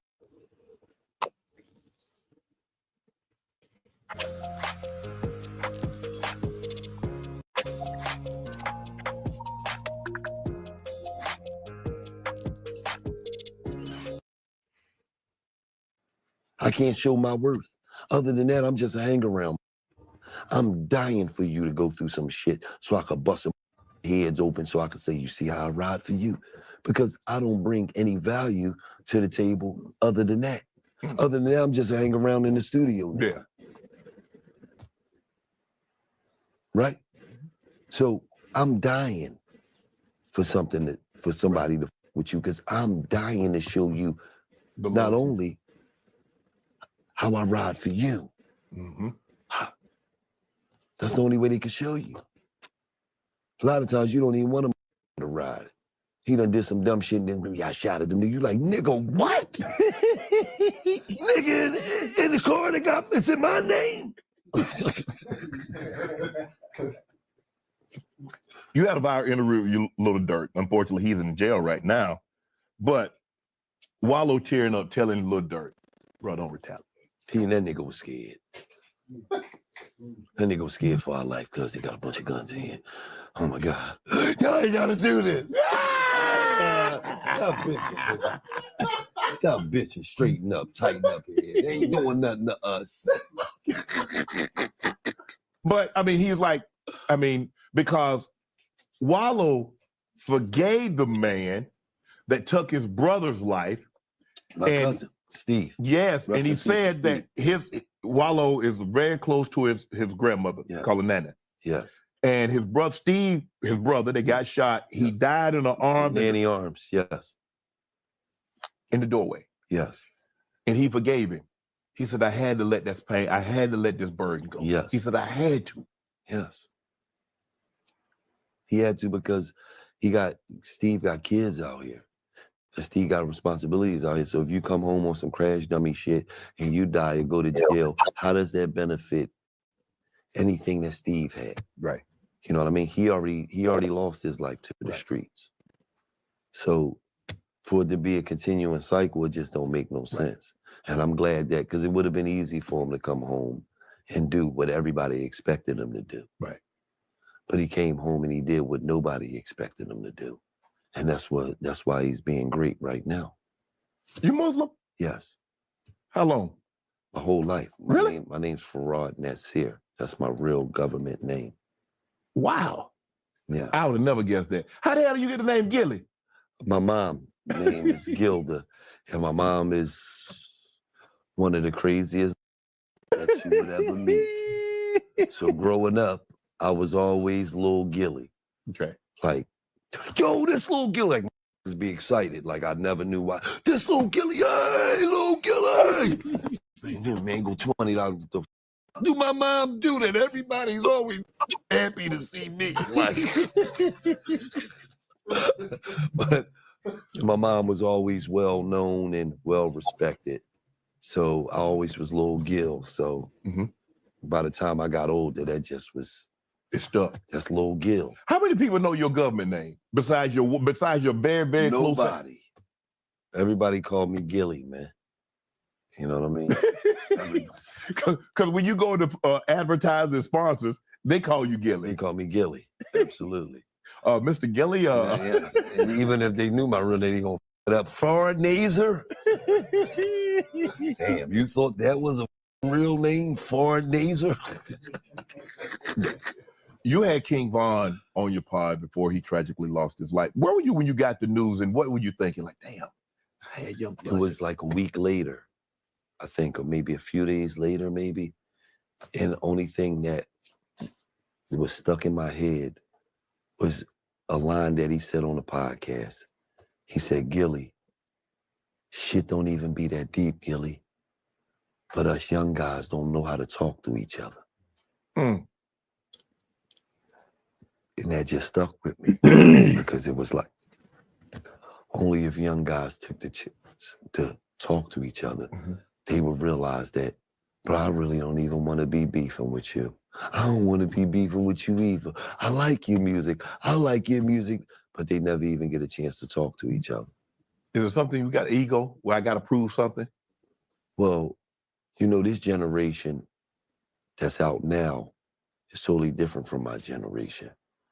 My generation in the culture, we looked up to the hustlers. We looked up to somebody that was getting money, somebody that was doing better than you because it just appeared that, damn, that's what I want to be. This generation, they made the shooter popular. The shooter in our generation was always the lowest form of a street. It was the who life didn't matter because he's a crash dummy. He's going to die out here anyway. Right. So, but this generation made the shooter popular to where as though he don't have no money, he has nothing going on for himself, but he shoots. Right. And he's popular. And his gun actually costs more than his bankroll. Right. You have a killer e-commerce store, but your conversion rate, not so killer. You've spent so much money and effort on conversion rate optimizations that just aren't working. Meanwhile, brick and mortar stores can convert over 30% of their visitors. Want to sell like that? Then meet Rep, your AI-powered sales associate. By approaching visitors when they're about to drop off, Rep rescues your revenue, recommends products, answers specific product-related questions, and even upsells for you. With Rep, you get your very own brand concierge, helping customers shop 24/7, so you can finally drop those other optimization tools that never worked in the first place. Oh, and the results? Well, let's just say brick and mortar stores might have something to worry about. With Rep, you can easily see a 15% boost in your conversion rate and a 10% lift in your average order value. Start selling like a brick and mortar store with Rep, your salesperson from the future. Book a demo today.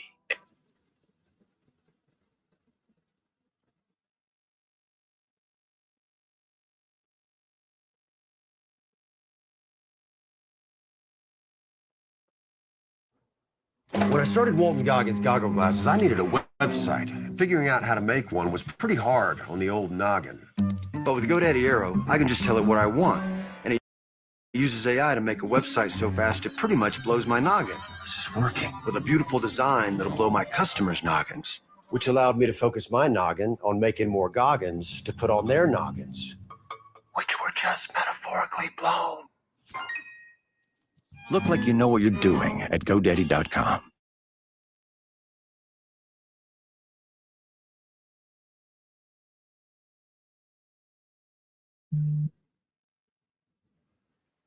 This kid got a $700 gun on him, but he got $100 to his name. So, you know, this generation really up where they made the shooter the popular guy, and it just doesn't make no sense. Where are you on the snitching culture? I mean, I just believe if you jump in those streets and that's what you choose to do, I just believe you should stand on that. Okay. You know what I mean? I've never believed that you should jump in the streets and then something go wrong and you should decide to tell on somebody. Right. Now, if that lady right there, I don't believe that she's ever been in the streets. No. If she saw a crime go down, she should absolutely tell what the she's seen go down. Right. She's a citizen. But if you're in the streets and you grew up in a certain culture and then you get caught, you get jammed up. You get jammed up and you like, wait, I'm going to tell on the person that had more drugs than me because I got caught. Me personally, I don't agree with that because I just think that you chose to be in that world. And when you choose something, you should understand the consequences of what you've chosen. And I would never tell on anybody when I chose to be in a certain world that I chose to be in. That's just me. You said something very interesting. You said a lot of times these guys have friends around them, and they've been with these guys their entire life. Right. And a lot of these guys are what we call yes men, and they tell you what you want to hear, and not what you need to know. Right. And how difficult is it? Because I'm pretty sure you pretty much got the same circle of friends. People that knew Gillie from the jump, they still cool with Gillie because when Gillie didn't have anything, they was there. Gillie got something now, they're still there. They haven't switched up on you. You haven't switched up on them. How difficult is it for people that come from this and us, come from what we come from, to distance ourselves from that situation? It'd be very hard, but that sometimes be the hardest for people because, you know, you feel like I came up and, you know, not necessarily they brought any value to me, but they just was around me. But you got to understand also that if value don't bring value to value, then it devalue. Then what is it? It devalue everything. So, and you got to understand, if I'm an artist and I go on the road and I got 15 hang around, that's 15 people I got to feed. And put up. And put up. And when I go to the store now, when I go buy a jacket and they picking up the jacket, now I end up buying 15 jackets. And they not really bringing no value to what I got going on. And that's how you go broke. Yes. So if you understand life and but you notice that. You say that's how you go broke. Now when we make the money, we made money. We go broke, man. You went broke. You went broke. You feel what I'm saying? So if you smart, you got to understand that I can't do everything for everybody. And I got to put myself first and what's my responsibilities first in life. Because if I go broke, who's taking care of my responsibilities? Nobody. Nobody. Gillie, why do you think rappers are so successful at podcasts? You got Joe, Nor, Cam, and Mace.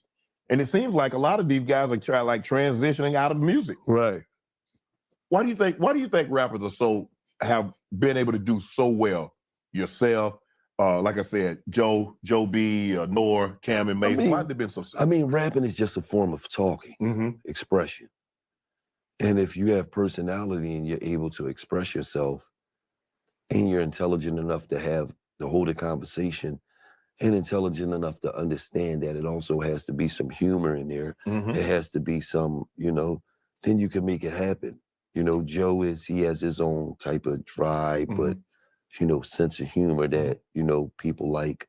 You know, Cam, he has his sense of humor, Mace, and we have our sense of humor. So, and we speak, and we also got years in the game, so we got knowledge on it, so we're able to speak on things and tell stories and things that we've been through that, you know, maybe other people are not able to do. Right. Cam and Mace, they thank you for bringing you and Wallow for bringing Cam and Mace back together again. Yes. What does that mean? How did that make you feel? Because I guess they, at one point in time, they were cool, and then they kind of like went their separate ways, and they're back together, got a top podcast, doing extremely well. Well, you know, for me, it makes me feel extremely proud because I'm like, y'all brothers, you two brothers was friends as kids. Like, and for me, it's just always like this. If we was friends as kids when we didn't have nothing, how were we going to be? How we fall out, we got friends? everything. Right. And then honestly, it's all about talking, like King Von said. And all we did was bring Mace on the show, and he expressed like, Gillie, I used to wear Cameron sneaks. Like I was up. Like Cameron, I used to wear Cameron's clothes. And that's what hurt me the most, is that me and my brother is not as close as we used to be. And that's all it took. Cam watched the interview, and now Cam comes on and expressed that I really miss Mace as well. Right. And then next thing you know, they call each other. And then next thing you know, they got a pod together. Get $30 million. Right. Okay. Now you got Cam, Mace, and you got Jim Jones. Yes. And I think it was Jim that Mace said that, hey, I taught Jim how to rap. Right. Jim said he taught him how to rap. Right. What's the collision now? I mean, you know, at the end of the day, I see Jim and I see Cam going through it. And, you know, Rollo wrote him a letter on the gram and, you know, pretty much ask him, you know, whatever y'all going through, because it ain't really worth it. No, it's not that. We all winning. Jim's winning. He's doing his thing. He's still doing his thing in music. Cam is winning. He's doing his thing with the podcast. He's winning in life. So, you know, it's not that serious. That photo on IG, on internet. You know that shit ain't real. I already know what you I talking know, nigga, you know that ain't real. I mean, y'all hanging a lot. Ain't hugging me like that. Oh, okay. But how did, of all the people, how they put you in? Photoshop that shit. Wallow did you like that? He give me like that, man. Paul, my man, I've been to his house. He's a great artist, made great music, and I really fuck with him. I don't have nothing bad to say about R. I don't know what you did. I don't, you know, that ain't has nothing to do with me. But every time we was in each other's presence, he was a good dude. Right. But I look, and I understand that what he accused of doing, what he got convicted of. But I believe you can separate the two. Yeah. The man made incredible music. Yes, he did. Now the person you might not like what the person did. Right. But that doesn't take away from the music that he produced. Right. Or that he made. Right. Because I can't. Am I wrong for saying it? No, you're not wrong. Because when I listen to "I Believe I Can Fly," yeah, I just don't think about him pissing on nobody.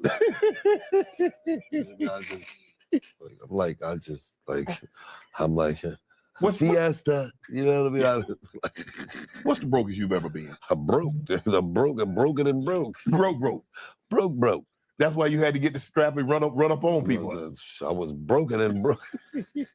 When you laying up in your big crib now, you sit back and you know you look at the finance, you're like, damn. Did you ever thought it'd be this good? No. In your wildest imagination. No, when you know what? I thought I would have money. I ain't gonna lie about it. That's a different type of money. Yeah. This is Gillie. This is different type of money. I never thought that I would make this type of money off of being myself. Okay. I never in a million years imagined some shit like that. Right. Like, bro, you sit here and you be you. Yes. You don't have to do anything extra but be. Me.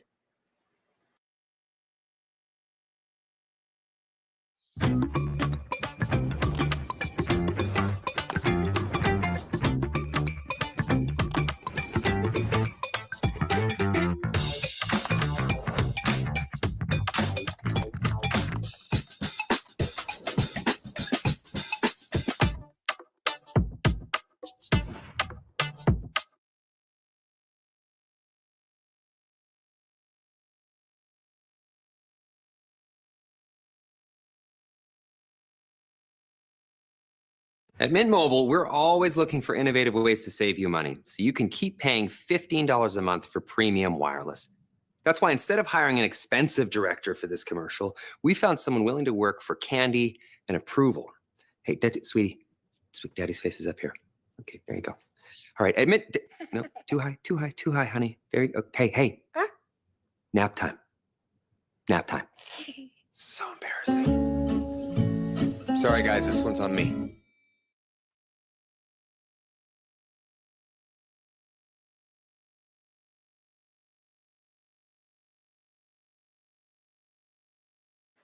And to make this type of money, yeah, that's unbelievable. So I never thought that it would be this way. I can't say that. I always thought that I would end up where I needed to be. Right. But I never thought it would just be me being myself. I see, every time I turn around, I see Wallow pull up in something new. He like, hey, as a matter of fact, while you talking, I might go get something new tomorrow. He ain't lying either. I'll be low key like, bro, what are you doing? Yeah, you got a side hustle. I know how much we making, but damn, you got a side hustle. No, I'll be like, what you trying to go broke? What the? What is the best part? And what I tell people for me when people are like, Shannon, what's the best part about having money? I said, money gives us the ability to do things for my family that if I didn't have it, I wouldn't be able to do. Because that's the most important thing to me. Because I don't really buy. I mean, I buy some night, but look at me, man. I don't look like I buy shit because I don't. Every day you see me on Instagram, every day you see me on social media, I got a sweatsuit on. Like, but my daughter got a truck that she really wanted. You know? G-Wagon? No, she wanted a Rubicon. A Jeep? Yes, Jeep Wrangler. My other daughter got a BMW. Okay. You know, they have G-Wagons in Jersey. Yeah, my other daughter, she want a BMW truck. She got that. My grandkids, they don't have to ask for nothing. You know, I lost a son out here who has a son. Yeah. So me being able to just be there for my your grandson, yes. and you know, make sure that he's not missing nothing. Right. You know, that's what's important to me, man. I don't really give a fuck about nothing else in life. What's the best purchase that you've made? My wife's wedding ring. You got a new one? Because I know at the time that you got married, that thing about to cost like $40. Yeah, my wife's wedding ring. You got a big one, huh? Flawless shit. Flawless? Yeah, Deep flawless? Yeah, to fly that from Africa. What? I wasn't playing no games. You hear me? But she deserves it, though. Yes. You know, and when we did, you know, tattoos, so it would always be forever, but I'm like, no, this really gonna crush her heart to a different level. And she saw that come out the box. She had to put a welder's mask on her. Lip, you know, when that lip starts shaking.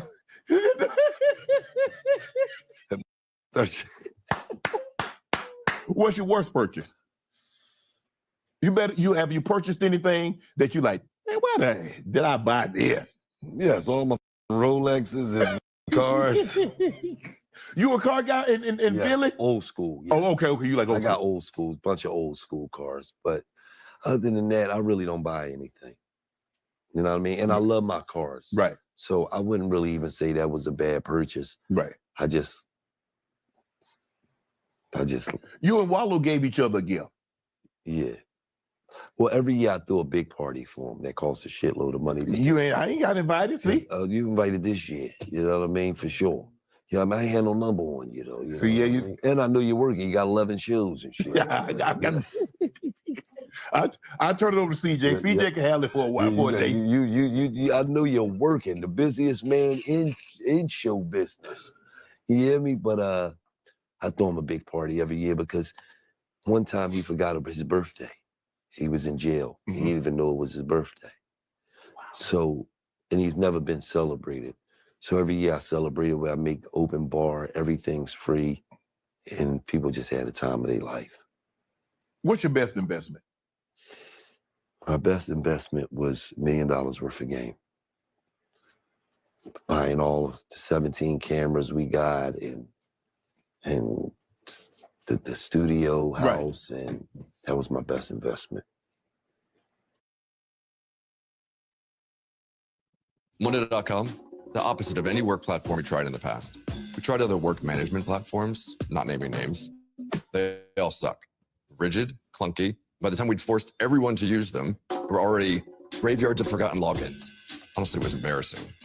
Monday, total opposite. It didn't just work, it spread. And people became Monday evangelists. And you know why? Because people actually liked using it.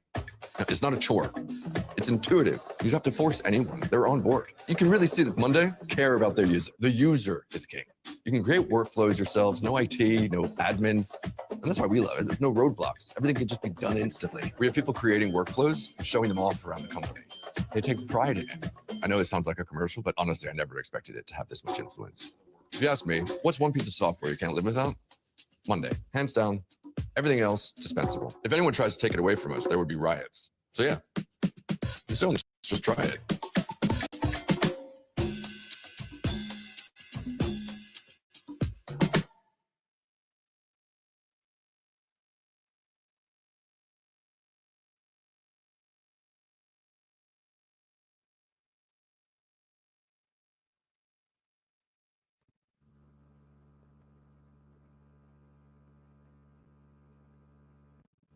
Managers, dry your tears.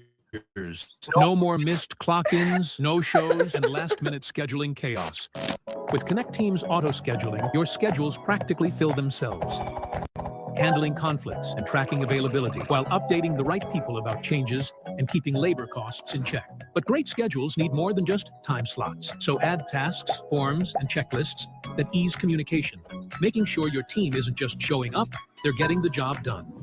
When your employees clock in and out, everything syncs automatically to their timesheets. So all the hours you spent matching times and fixing mistakes are yours again. When it's payroll time, simply export the timesheets to your accountant or payroll provider. And that's it. Ready to get hours of your day back? Go to connectteam.com and make it happen.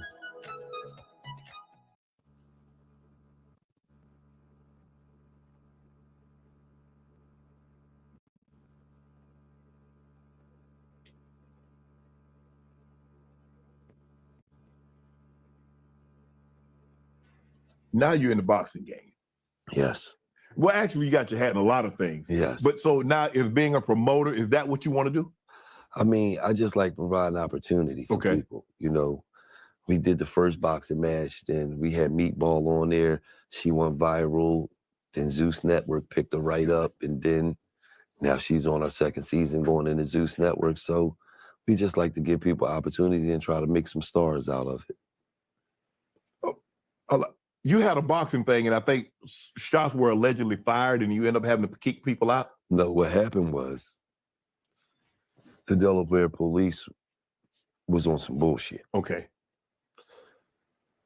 I'm in the middle of a live stream, right? Oh, yeah, hit him with a body shot. Oh, I get a tap on the shoulder. It's the chief of police, and it's my assistant. My assistant, Des. And she's like, they're shutting it down. It's over. It's like not even halfway through the. I'm like, what? I take the headphones off. Shut it down. They're shooting at the police outside. I said, what? Now, you got to understand, we don't even bring that type of crowd. Right. So now, I'm on the side of the police now. Right. Some came to my event and shot at the police. I'm losing my mind. I get up, I walk to the front, I'm talking to nothing we can do, it's over. I said, listen, I have a live stream going on right now that thousands on top of thousands of people paid for. You mean to tell me it's nothing we can do? He say, if I let the live stream continue, you got to kick all the people out of the stands. I said, but the people in the stands didn't do anything. Right. This was the people outside. If, like I said, if you want this live stream that you got going to continue, the people in the stands got to leave. So I go in the ring. I'm mad because I'm under the impression that somebody shot at the police outside. And as Black people, that's on all of us. Right. That we would come to an event. Mm-hmm. We gave out $4.5 million in the city of Philadelphia to minority businesses. And y'all would come to my event and shoot at the cops. So now I'm on one. Mm-hmm. Everybody get the out of here.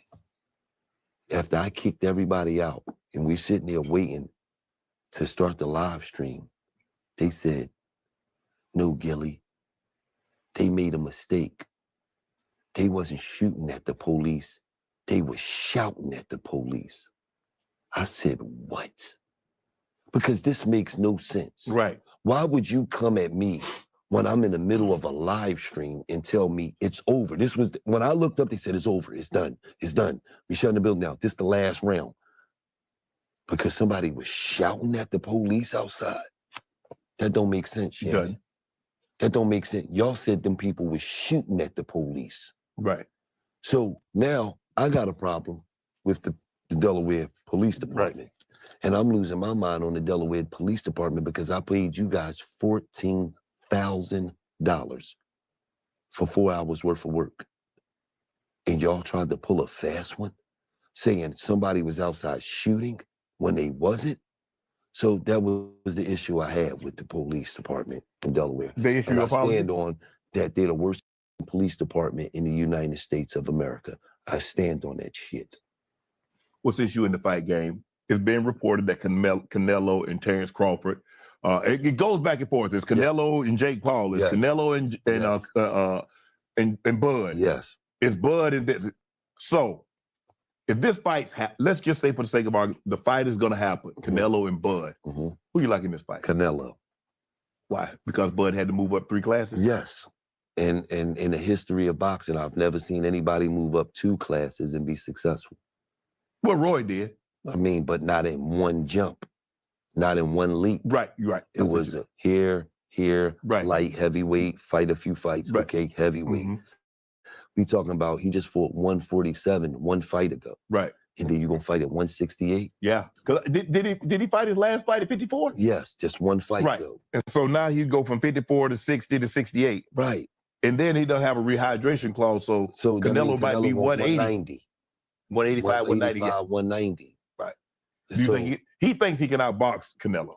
I think he can outbox Canelo too until he get hit. Okay. You know what I mean? That's the thing. You gonna go a whole fight without getting hit and you fighting Canelo Alvarez? No. You and Mike Tyson are friends. How did you meet Mike? I met Mike just out and about a few times. And we have somebody that Champ Shadim that we both know that is like, you know. Since you're a boxing aficionado, give me your four GOAT boxers. Any division, any era. Muhammad Ali, Sugar Ray Robinson, Floyd Mayweather, Manny Pacquiao. Manny Pacquiao's an 8-division world champion. 8 division. What, he went from 106, 112 all the way up to 154? Right. So that's my GOATs. I like that. Give me your top 4 boxers currently.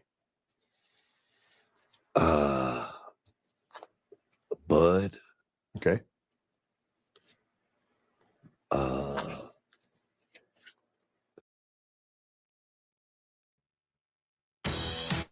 Find your part. Get set. Go. Shop Grainger.com for the product you need delivered fast. Grainger, for the ones who get it done.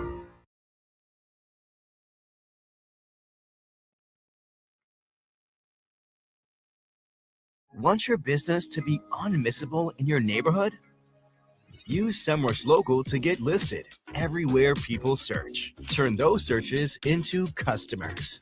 And let AI take the heavy lifting out of your marketing.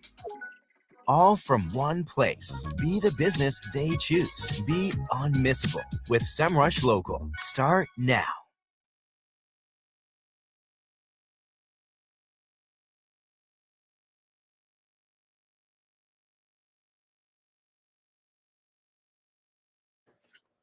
Canelo.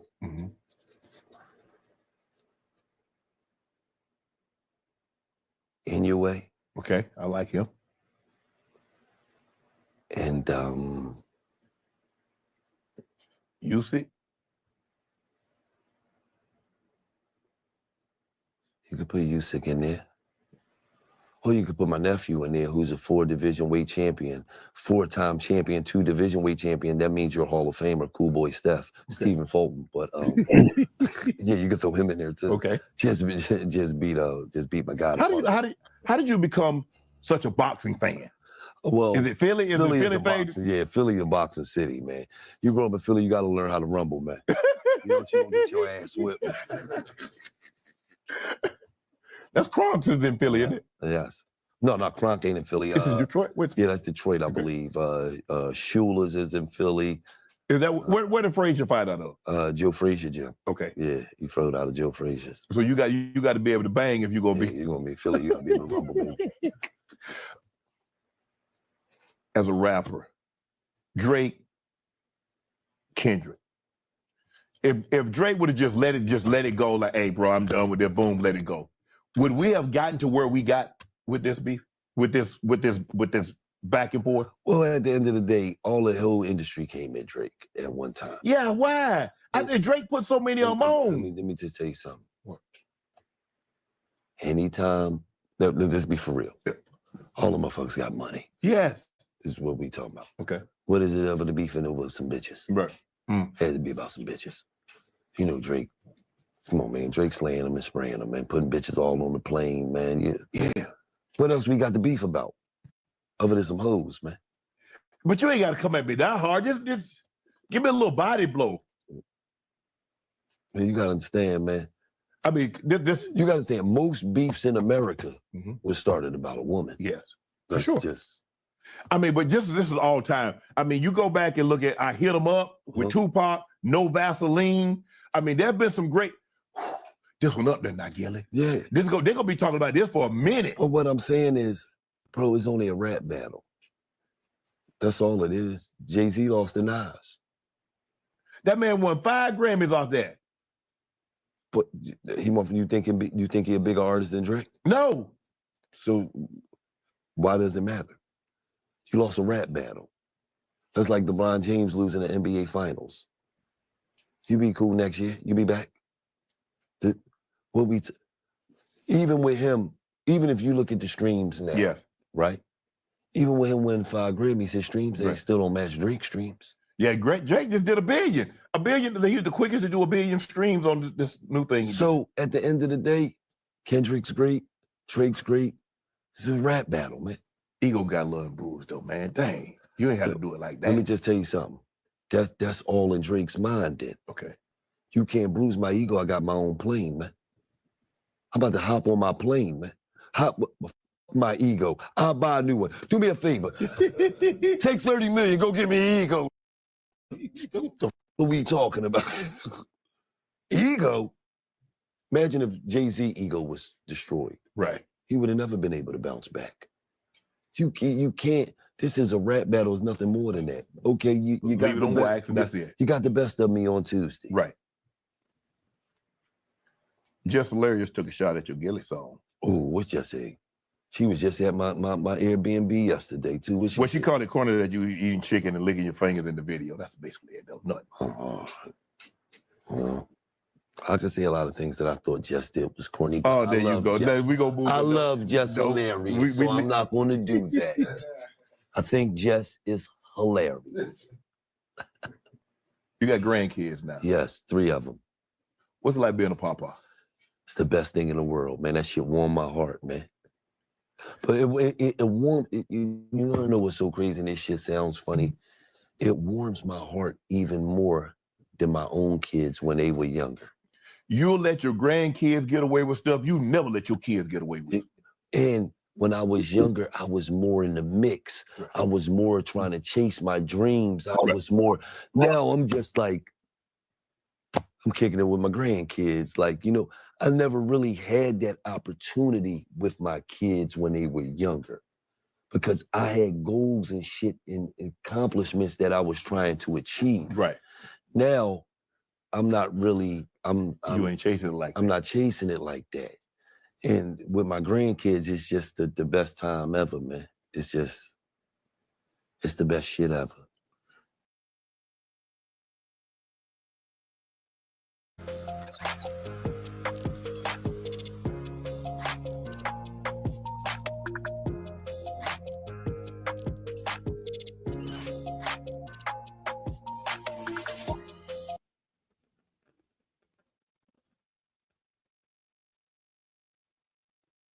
Great content needs a great audience, like Santa Claus needs cookies. What? No cookies for Santa?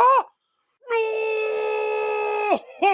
With TubeBuddy, you get everything you need to grow your audience. Click the link to sign up.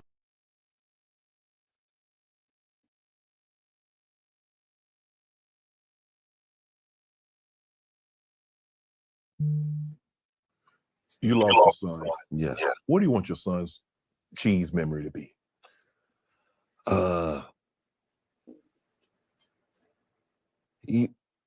More than his memory, right?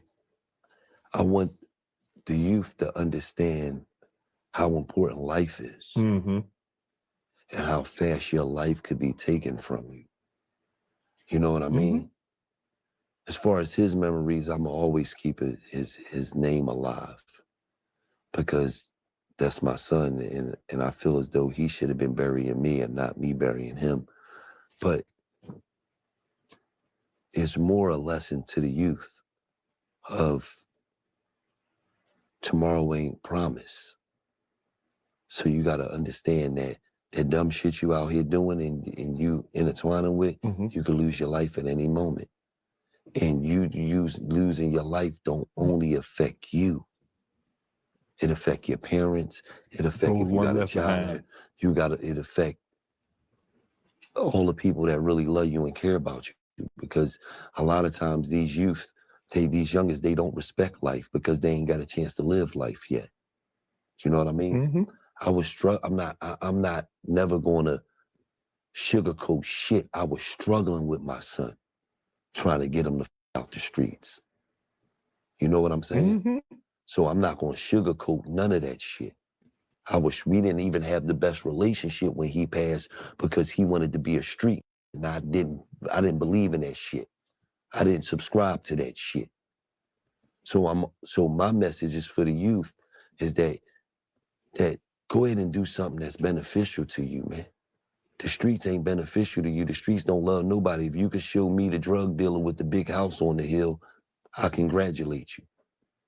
If you could show me 10 successful drug dealers, you could tell me 10 street, I'm gonna show you 9 that's gonna tell. So all of this shit is a myth. That's what I want them to know. And it ain't even about cheese no more. It's about saving some other lives that think this shit is more than what it is. I can't do nothing for cheese. Cheese is gone. So all I can do is the things that I believe in Islamically, buying a wishing well over here, getting a well over here, doing something for somebody that's less fortunate because I believe that that helps my son and Jenna. But other than that, it ain't about cheese no more. Cheese ain't here. It's about me saving somebody else's life and letting them know that you can die out here. Somebody will blow your brains out playing out here and thinking this shit is not serious when it is. So what do you want to do? Do you want to live life? You want to be here for your parents, or you want to subscribe to this fake ass street shit and get the melon knocked out, get the seeds knocked out your watermelon?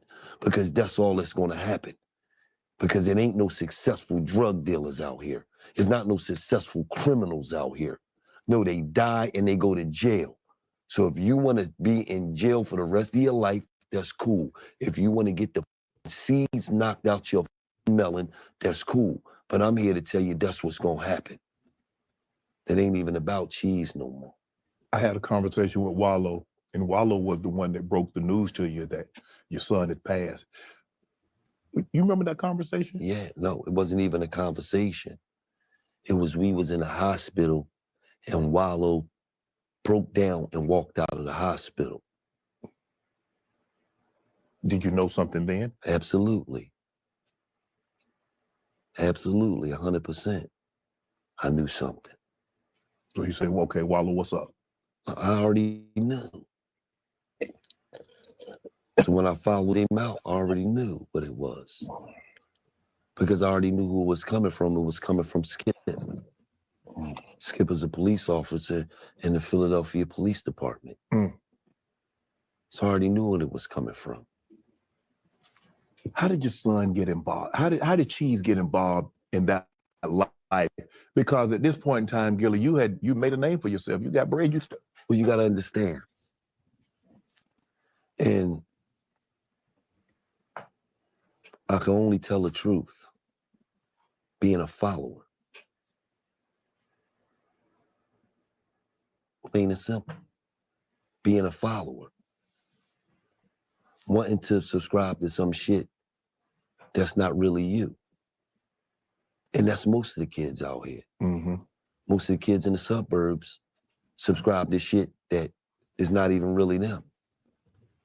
And then they got to prove themselves. Well, I don't believe you. You grew up in the suburbs. I don't believe you tough. So what you gonna do? You gonna prove yourself? And then a lot of them end up trying to prove themselves, and a lot of them end up in a sad situation. You know what I'm saying? Yes. Like, now I can't say that my son was just a totally suburban. He hung out in North Philly. He hung out in the ghettos. He had family down there. So, but what he was trying to be wasn't him. He chose a life that he didn't have to. Absolutely. Absolutely. You, on the other hand, you grew up in that. That's all you knew that was around. Absolutely. If your mom had you out in the burbs, like you said, when you went to college, it exposed you to something else. Absolutely. Absolutely. So, you know, a lot of times the kids in the ghetto, they subscribe to something because of an image. They don't want to be looked at as pussy. Mm-hmm. The kids, oh, he turkey. Oh, they don't want to be looked at as a certain way. So that'll drive them that's not even into that life to do some shit that he had no business doing because he don't want to be perceived as a certain way. I'm sorry that you had to hear the comments about the Illuminati because you got money now. And normally when black people get money, you had to do the Illuminati, you had to sell your soul. So you had to sacrifice your son in order to stay in good graces and keep this paper coming in.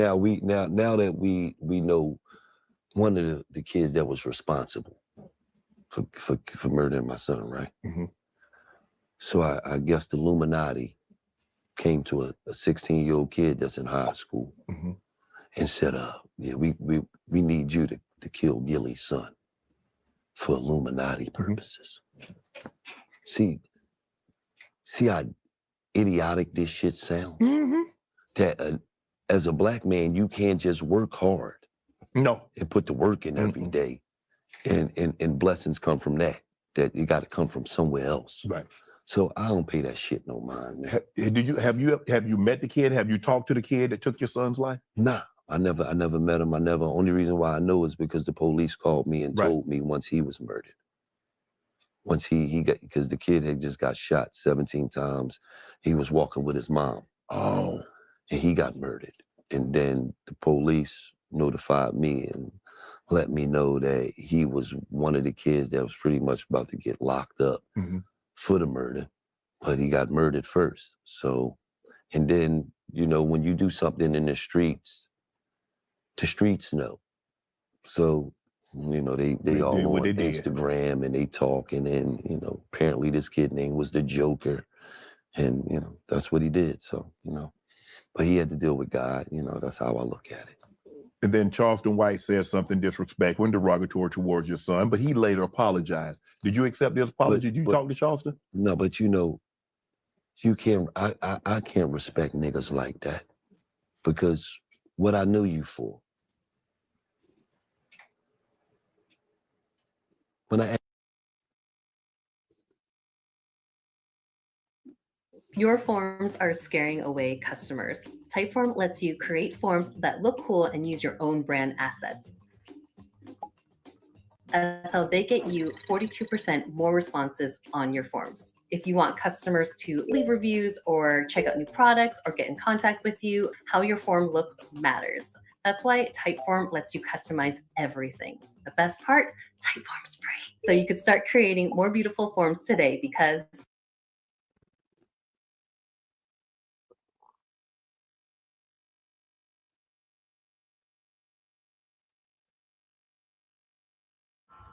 Taxes was waiting and wondering and worrying. Now Taxes is matching with a TurboTax expert who does everything for you. Who can do your taxes in a day. So you can get up to $4,000 instantly. Now this is Taxes. Intuit TurboTax.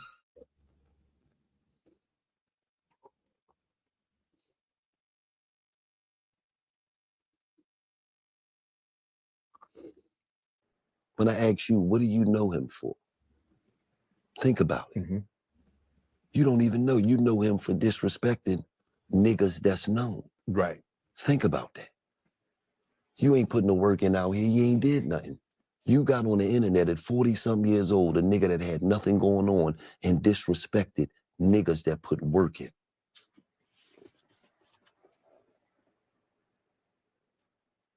I can't respond to no like that. Me and you ain't on the same level. Think about that. I can't respond to a that called POs online. Wow. Think about that. I can't respond to nobody that tell you, come do this. You got a gun. Come, nigga, let's get it. We can get into it. But then you call a PO online, man. It's pretty obvious to me and you ain't the same type of man. So I let do they talking, man. I don't worry about that shit, man. We talk about that. I don't even know what I know you for. You ain't did nothing. Wow. Feel what I'm saying? I do. I don't know what I know you for other than talking shit about that's known. That's actually doing something. That's actually doing something. Oh, man. What are we talking about, man? You mentioned earlier in the interview that you had gotten shot. I think you got shot in the wrist, stomach, and the foot. Yeah. How did that happen? Pulled the gun out on me. He got the drop on you? Got the drop on me. You didn't run out as fast as I thought you could run. That's why I'm still here now. I told you Wallow would have been dead. We'd have been hit so hard. How do I say goodbye? I got there. You slow motherfucker. I got busy. How do we get gun violence out of our community? Is it possible, Gillie? Nah, it's never possible. Can we reduce it? Yes, we can reduce it. Okay. Some laws got to change. Okay. Especially in Philadelphia. See, his laws all different ways. See, in Philadelphia, you come home for gun cases. Motherfuckers beat gun cases every day. You know why in New York don't carry guns like that? Oh, you going away for a minute. They lock Plexico Burris in. You going away for a minute. Burris won them a Super Bowl. They said, we don't give a f. He had a gun in the club. Tick-tock. Yeah. And he shot himself. Lil Wayne. Yeah. Come on, nigga. You had a gun? Come on. So, in New York, don't really carry guns unless they going to go do some shit. Right. You feel what I'm saying? Philly, everybody carry guns. Yeah. Everybody. Because these be gun cases every day. Oh, dismiss. So until you change the laws, it ain't gonna be really no gun. Then think about it in Atlanta. You just allow anybody could carry. Oh yeah, it's open carry state. I mean, the South is everything is open. That shit's crazy. Yeah, it's the wild west. So, I just read, I saw about this 17-year-old basketball player, straight A student. Am I wrong, Gillie? It used to be like the athletes, they got protected. Right. Nobody touched them. Hey, he good now. He gonna be what we, they're gonna be talking about the block. He from the block, he got out. They protected those guys. What happened? That's who killed my son.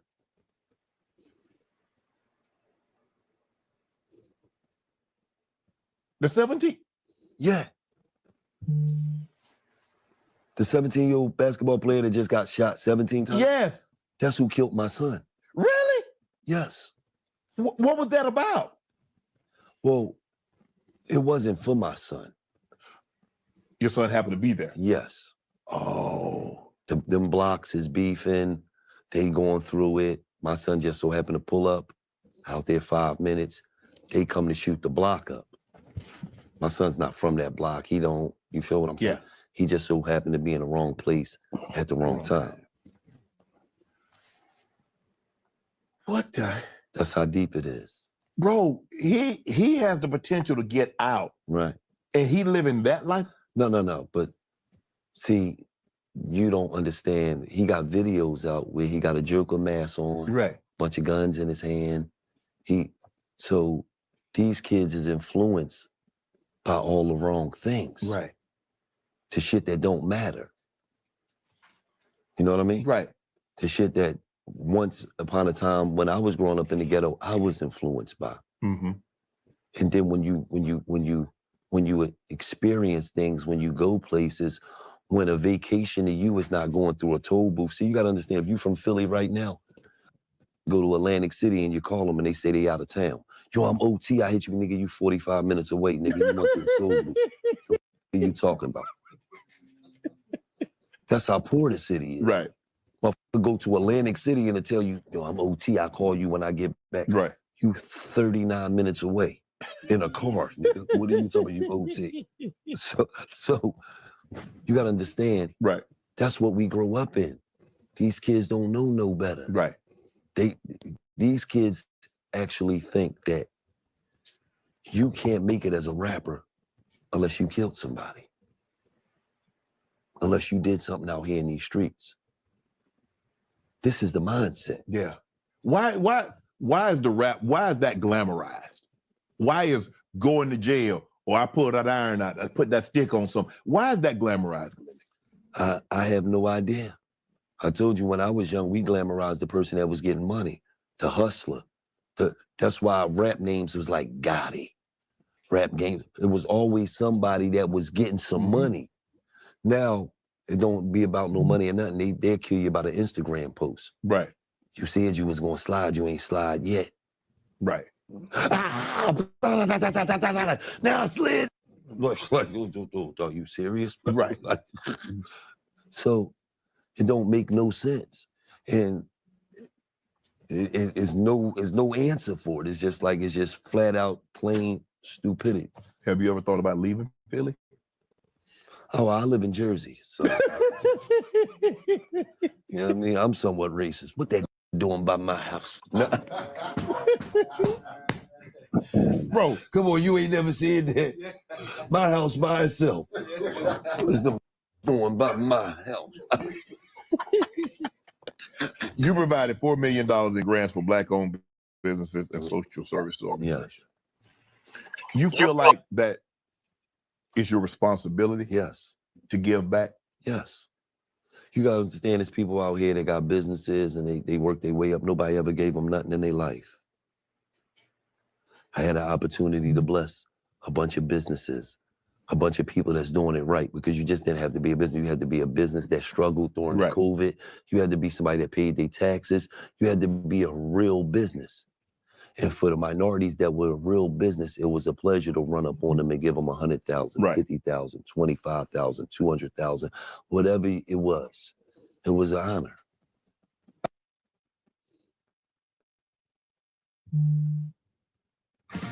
More boxes, more options. Grainger has over 1,700 box types in stock and ready to help you pack, store, and ship everything. And you can count on Grainger to deliver your boxes fast. Count on Grainger for boxes. Call or click Grainger.com/boxes today.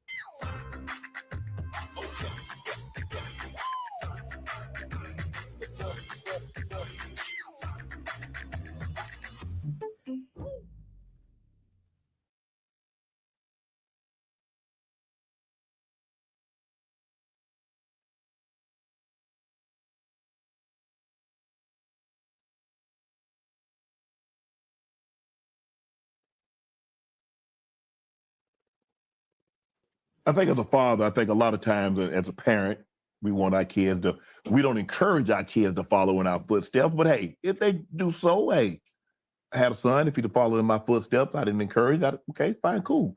To have a daughter follow in your footsteps, what's that been like? Man, is you know what it is? It's beautiful because she's getting responses that she's looking for. Okay. You know what I mean? If they follow in your footsteps, they ain't shit. You know what I mean? Your son playing tight end at Coppin State. He got 2 catches in 4 years. You like, I love little Shannon, but this nigga ain't shit. And a lot of times, but that's the hard part. Right. Is that when your dad is successful, and that's what Bronny is up against. Right. Well, he ain't. That's what Mike up against. Little Jordan Snow. Yeah. I mean, but who thought that, okay, God's gonna make your son LeBron James, he's gonna make Michael Jordan. And you know what, by the way, I think your son should be just as good as y'all two. Look, this don't happen. Come on, bro. You know what I mean? But I'm like, this think of Mike's situation. He out here selling more sneaks than niggas playing now with son running around here. Yes. And Michael Jordan, they played basketball in 20 years. Sell more sneaks than everybody. And your boy, you like, at least snort the coke in the house, nigga. Yes. Damn, you can't even wait till you get to the crib to get busy.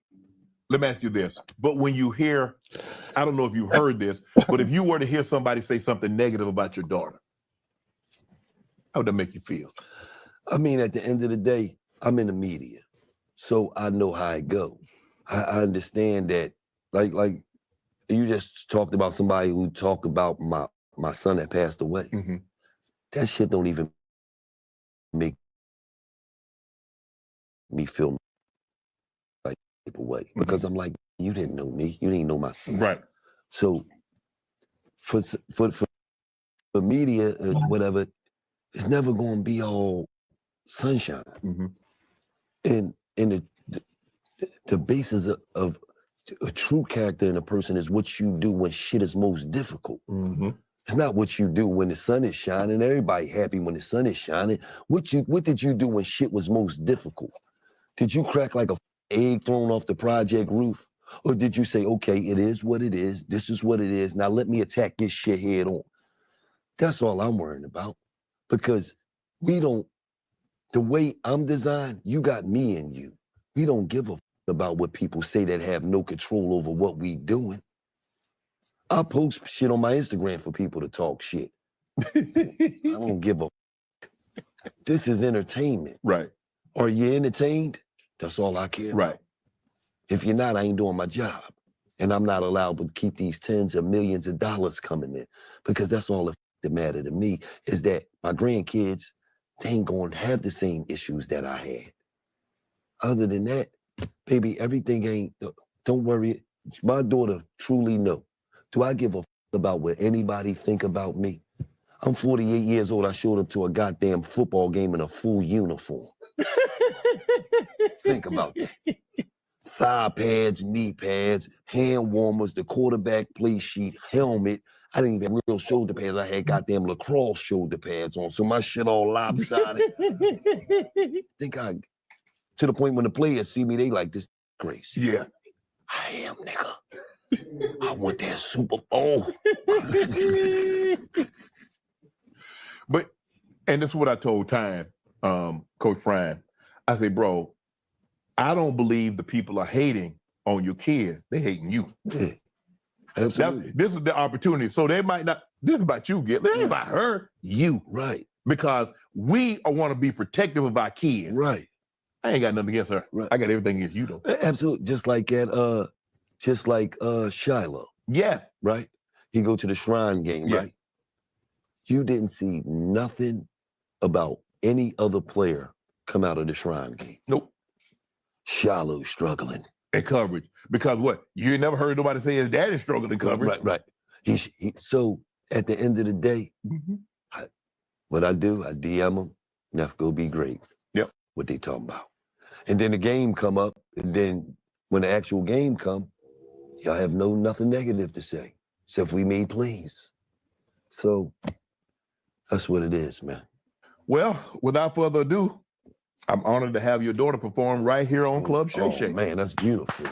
That's beautiful. Let's welcome. I gotta drink some more of this smooth shit to that. Yeah. You the one that's gonna be singing? Yeah. Oh, come on. Coming to the stage right now, the singer.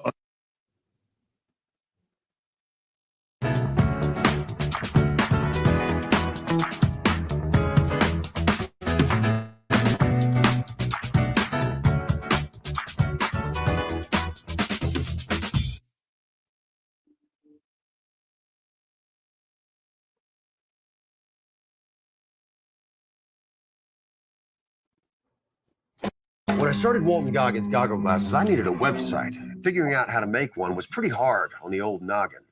But with GoDaddy Aero, I can just tell it what I want.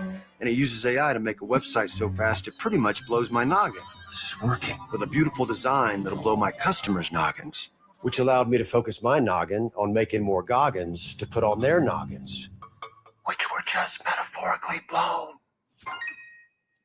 Look like you know what you're doing at GoDaddy.com.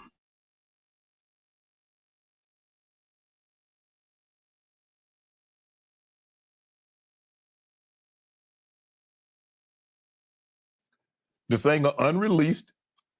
Plastic Cup. Well, let me say this. I'm happy, man. I'm happy. It's my baby. New York, LA.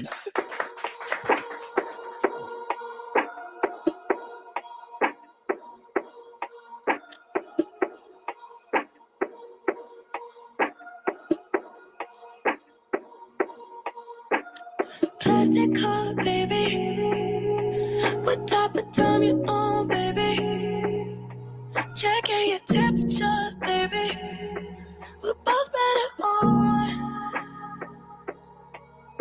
Sober conversations don't make no sense. Take a couple hits and I'm back and forth again with you.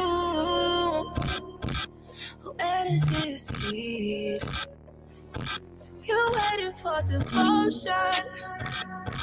I need that shit too. We both be jumping to conclusions. Are we ready for the truth? I thought they wanna keep quiet. I wish you could just read my mind. It's hard for us to open up, open up. Plastic cup, baby. What type of time you on, baby? Checking your temperature, baby. We're both better on. Sober conversations don't make no sense. Take a couple hits and I'm back and forth again with you. Where does this lead? Call you out and you deflect. I get too up and lose my common sense. Say la vie on me, I know I can't win. If you gon' waste my time again, I can't say I'm just gon' end. Seeing outside like a panoramic. You love to say that I'm too dramatic. You say you right and I let you have it. Say it again, let you have it. Roll up on me like she never happened. Bottle me is an expensive habit. You had to go get it back. Usually I don't call, but I'm off the dawn. Are you alone? I've been missing home. I've been feeling so impatient. I need an explanation. Plastic cup, baby. What type of time you on, baby? Checking your temperature, baby. We're both better on. Sober conversations don't make no sense. Take a couple hits and I'm back and forth again with you. Where does this lead?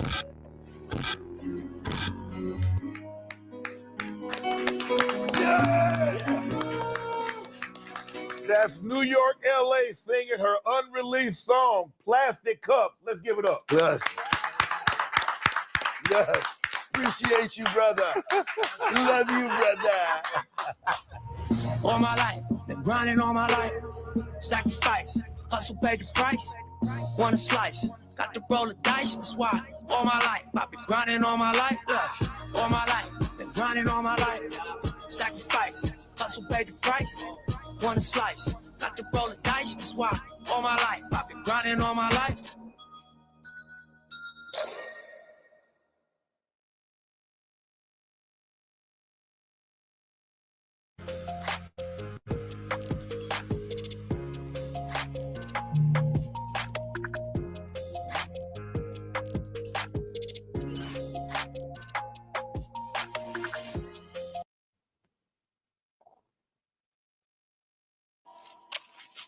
Business taxes was always so all-consuming.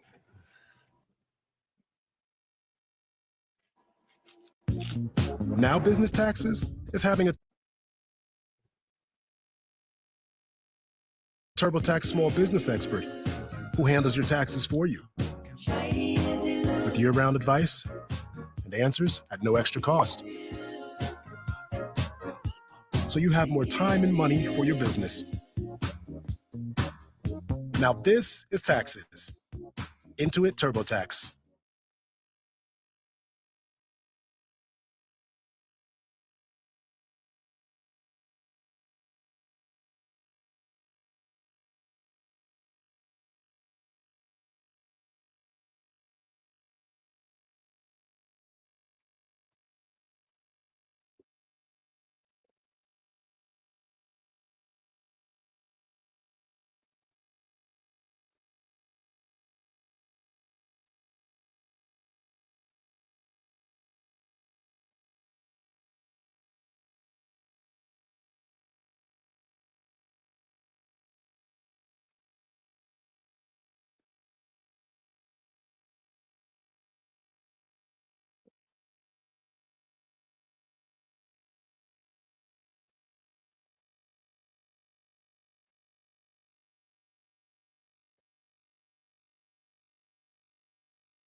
This ain't the little itty bitty teeny tiny bowl. This is Super Bowl 59. Get in on the action at DraftKings Sportsbook, an official sports betting partner of Super Bowl 59. Scoring touchdown is key to hoisting Vince Lombardi Trophy, and you have a shot to score big by betting on them at DraftKings Sportsbook, the #1 place to bet touchdowns. Ready to place your first bet?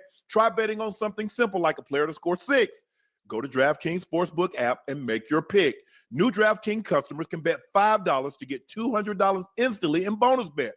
Download the DraftKings Sportsbook app. Use code MONEYMOVES. That's code MONEYMOVES for new customers to get $200 in bonus bets instantly when you bet just $5. Only on DraftKings Sportsbook. The crown is yours. Boost Mobile is now legit nationwide 5G network. So I have to take a break from all the jokes here for just a second and put my serious voice on, because I would never ever joke about a 5G network that has invested billions in building 5G towers across the country. Not even once. Not even if Mr. Boost Mobile himself asked me to. There's nothing funny about it. Boost Mobile is now legit nationwide 5G network and also provide coverage across 99% of America. Seriously, visit boostmobile.com or your nearest Boost Mobile store location to learn more. Boost Mobile Network, together with our roaming partners, covers 99% of the U.S. population. 5G speed, not available in all areas. Some might say Homes.com is the best home shopping site. But why? Is it their sleek, ad-free user interface? Enjoy search experience without distraction. Maybe it's their unmatched school insight, featuring district detail and reviews from expert sources like Meech, every parent's dream. Or is it their super comprehensive agent directory, or how they always connect you directly to the listing agent on every listing? Homes.com even offers a comprehensive search experience with 22 data visualization layers, 7 environmental layers, and an option to search by commute and architectural style. Homes.com is bringing you all the in-depth info you need. Homes.com. We've done your homework.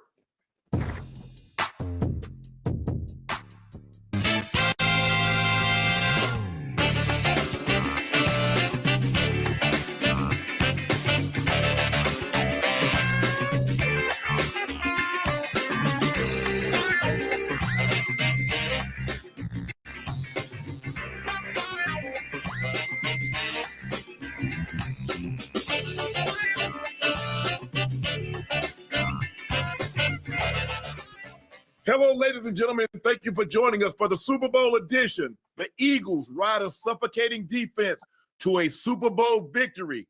Thank you for joining us again. Nightcap brought to you by Boost Mobile. Visit your nearest Boost Mobile store or boostmobile.com to join their nationwide 5G network. Y'all know me. I'm your favorite uncle, Shannon Sharp. That guy, your favorite 85, the route runner extraordinaire, the Liberty City legend, the Bengal Ring of Fame honoree and Pro Bowler. That's Chad Ochocinco Johnson. Please make sure you hit that subscribe button. Please make sure you hit that like button and go subscribe to the Nightcap Podcast feed wherever you get your podcast from. Thank you guys for being so supportive. This is really the last game that we get to really talk about. So you know what? We're going to talk ad nauseum about it. Please make sure you go check out Shay by Laportier. Eagles fans, you've got a lot to celebrate. What better way to celebrate than with a bottle of Shea by Laportier? Hey, Chiefs fans, not so much, but you still can drown some of your sorrows away with a bottle of Shea by Laportier. If you can't find it in a city or a state near you, order it. We'll ship it directly to your door. And please drink responsibly. Eagles fans across the country, stay safe.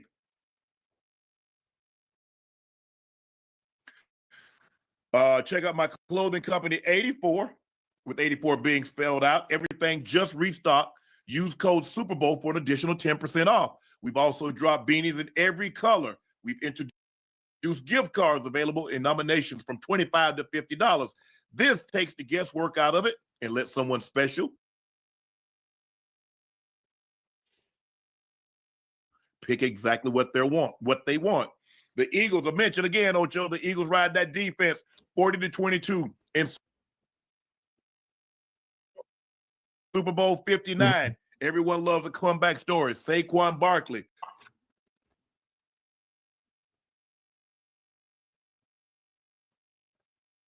Leads the Eagles there. but it was that defense in Jalen Hurts' arm and his legs that won this ball game 40-22. We've seen this before, Ocho.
The last time the Chiefs lost in the Super Bowl, Tampa defense got after him. They couldn't run the football. They became one-dimensional, and they came one-dimensional again tonight.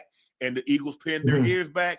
They got after Patrick Mahomes, forced a couple of turnovers, forced 3 turnovers, a pick 6, an interception right before the half, and that was the difference in the ball game. What did you like about what you saw from the Eagles in this dominating victory? Don't let the score fool you. 40-22. No. That was a dominating victory. Yeah. Hey, listen, the game of football, especially in the Super Bowl, in the trenches, that's where everything starts at. The Eagles defense, Fangio didn't have to do any blitzing. He didn't have to do anything exactly.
Mm-mm.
Ooh.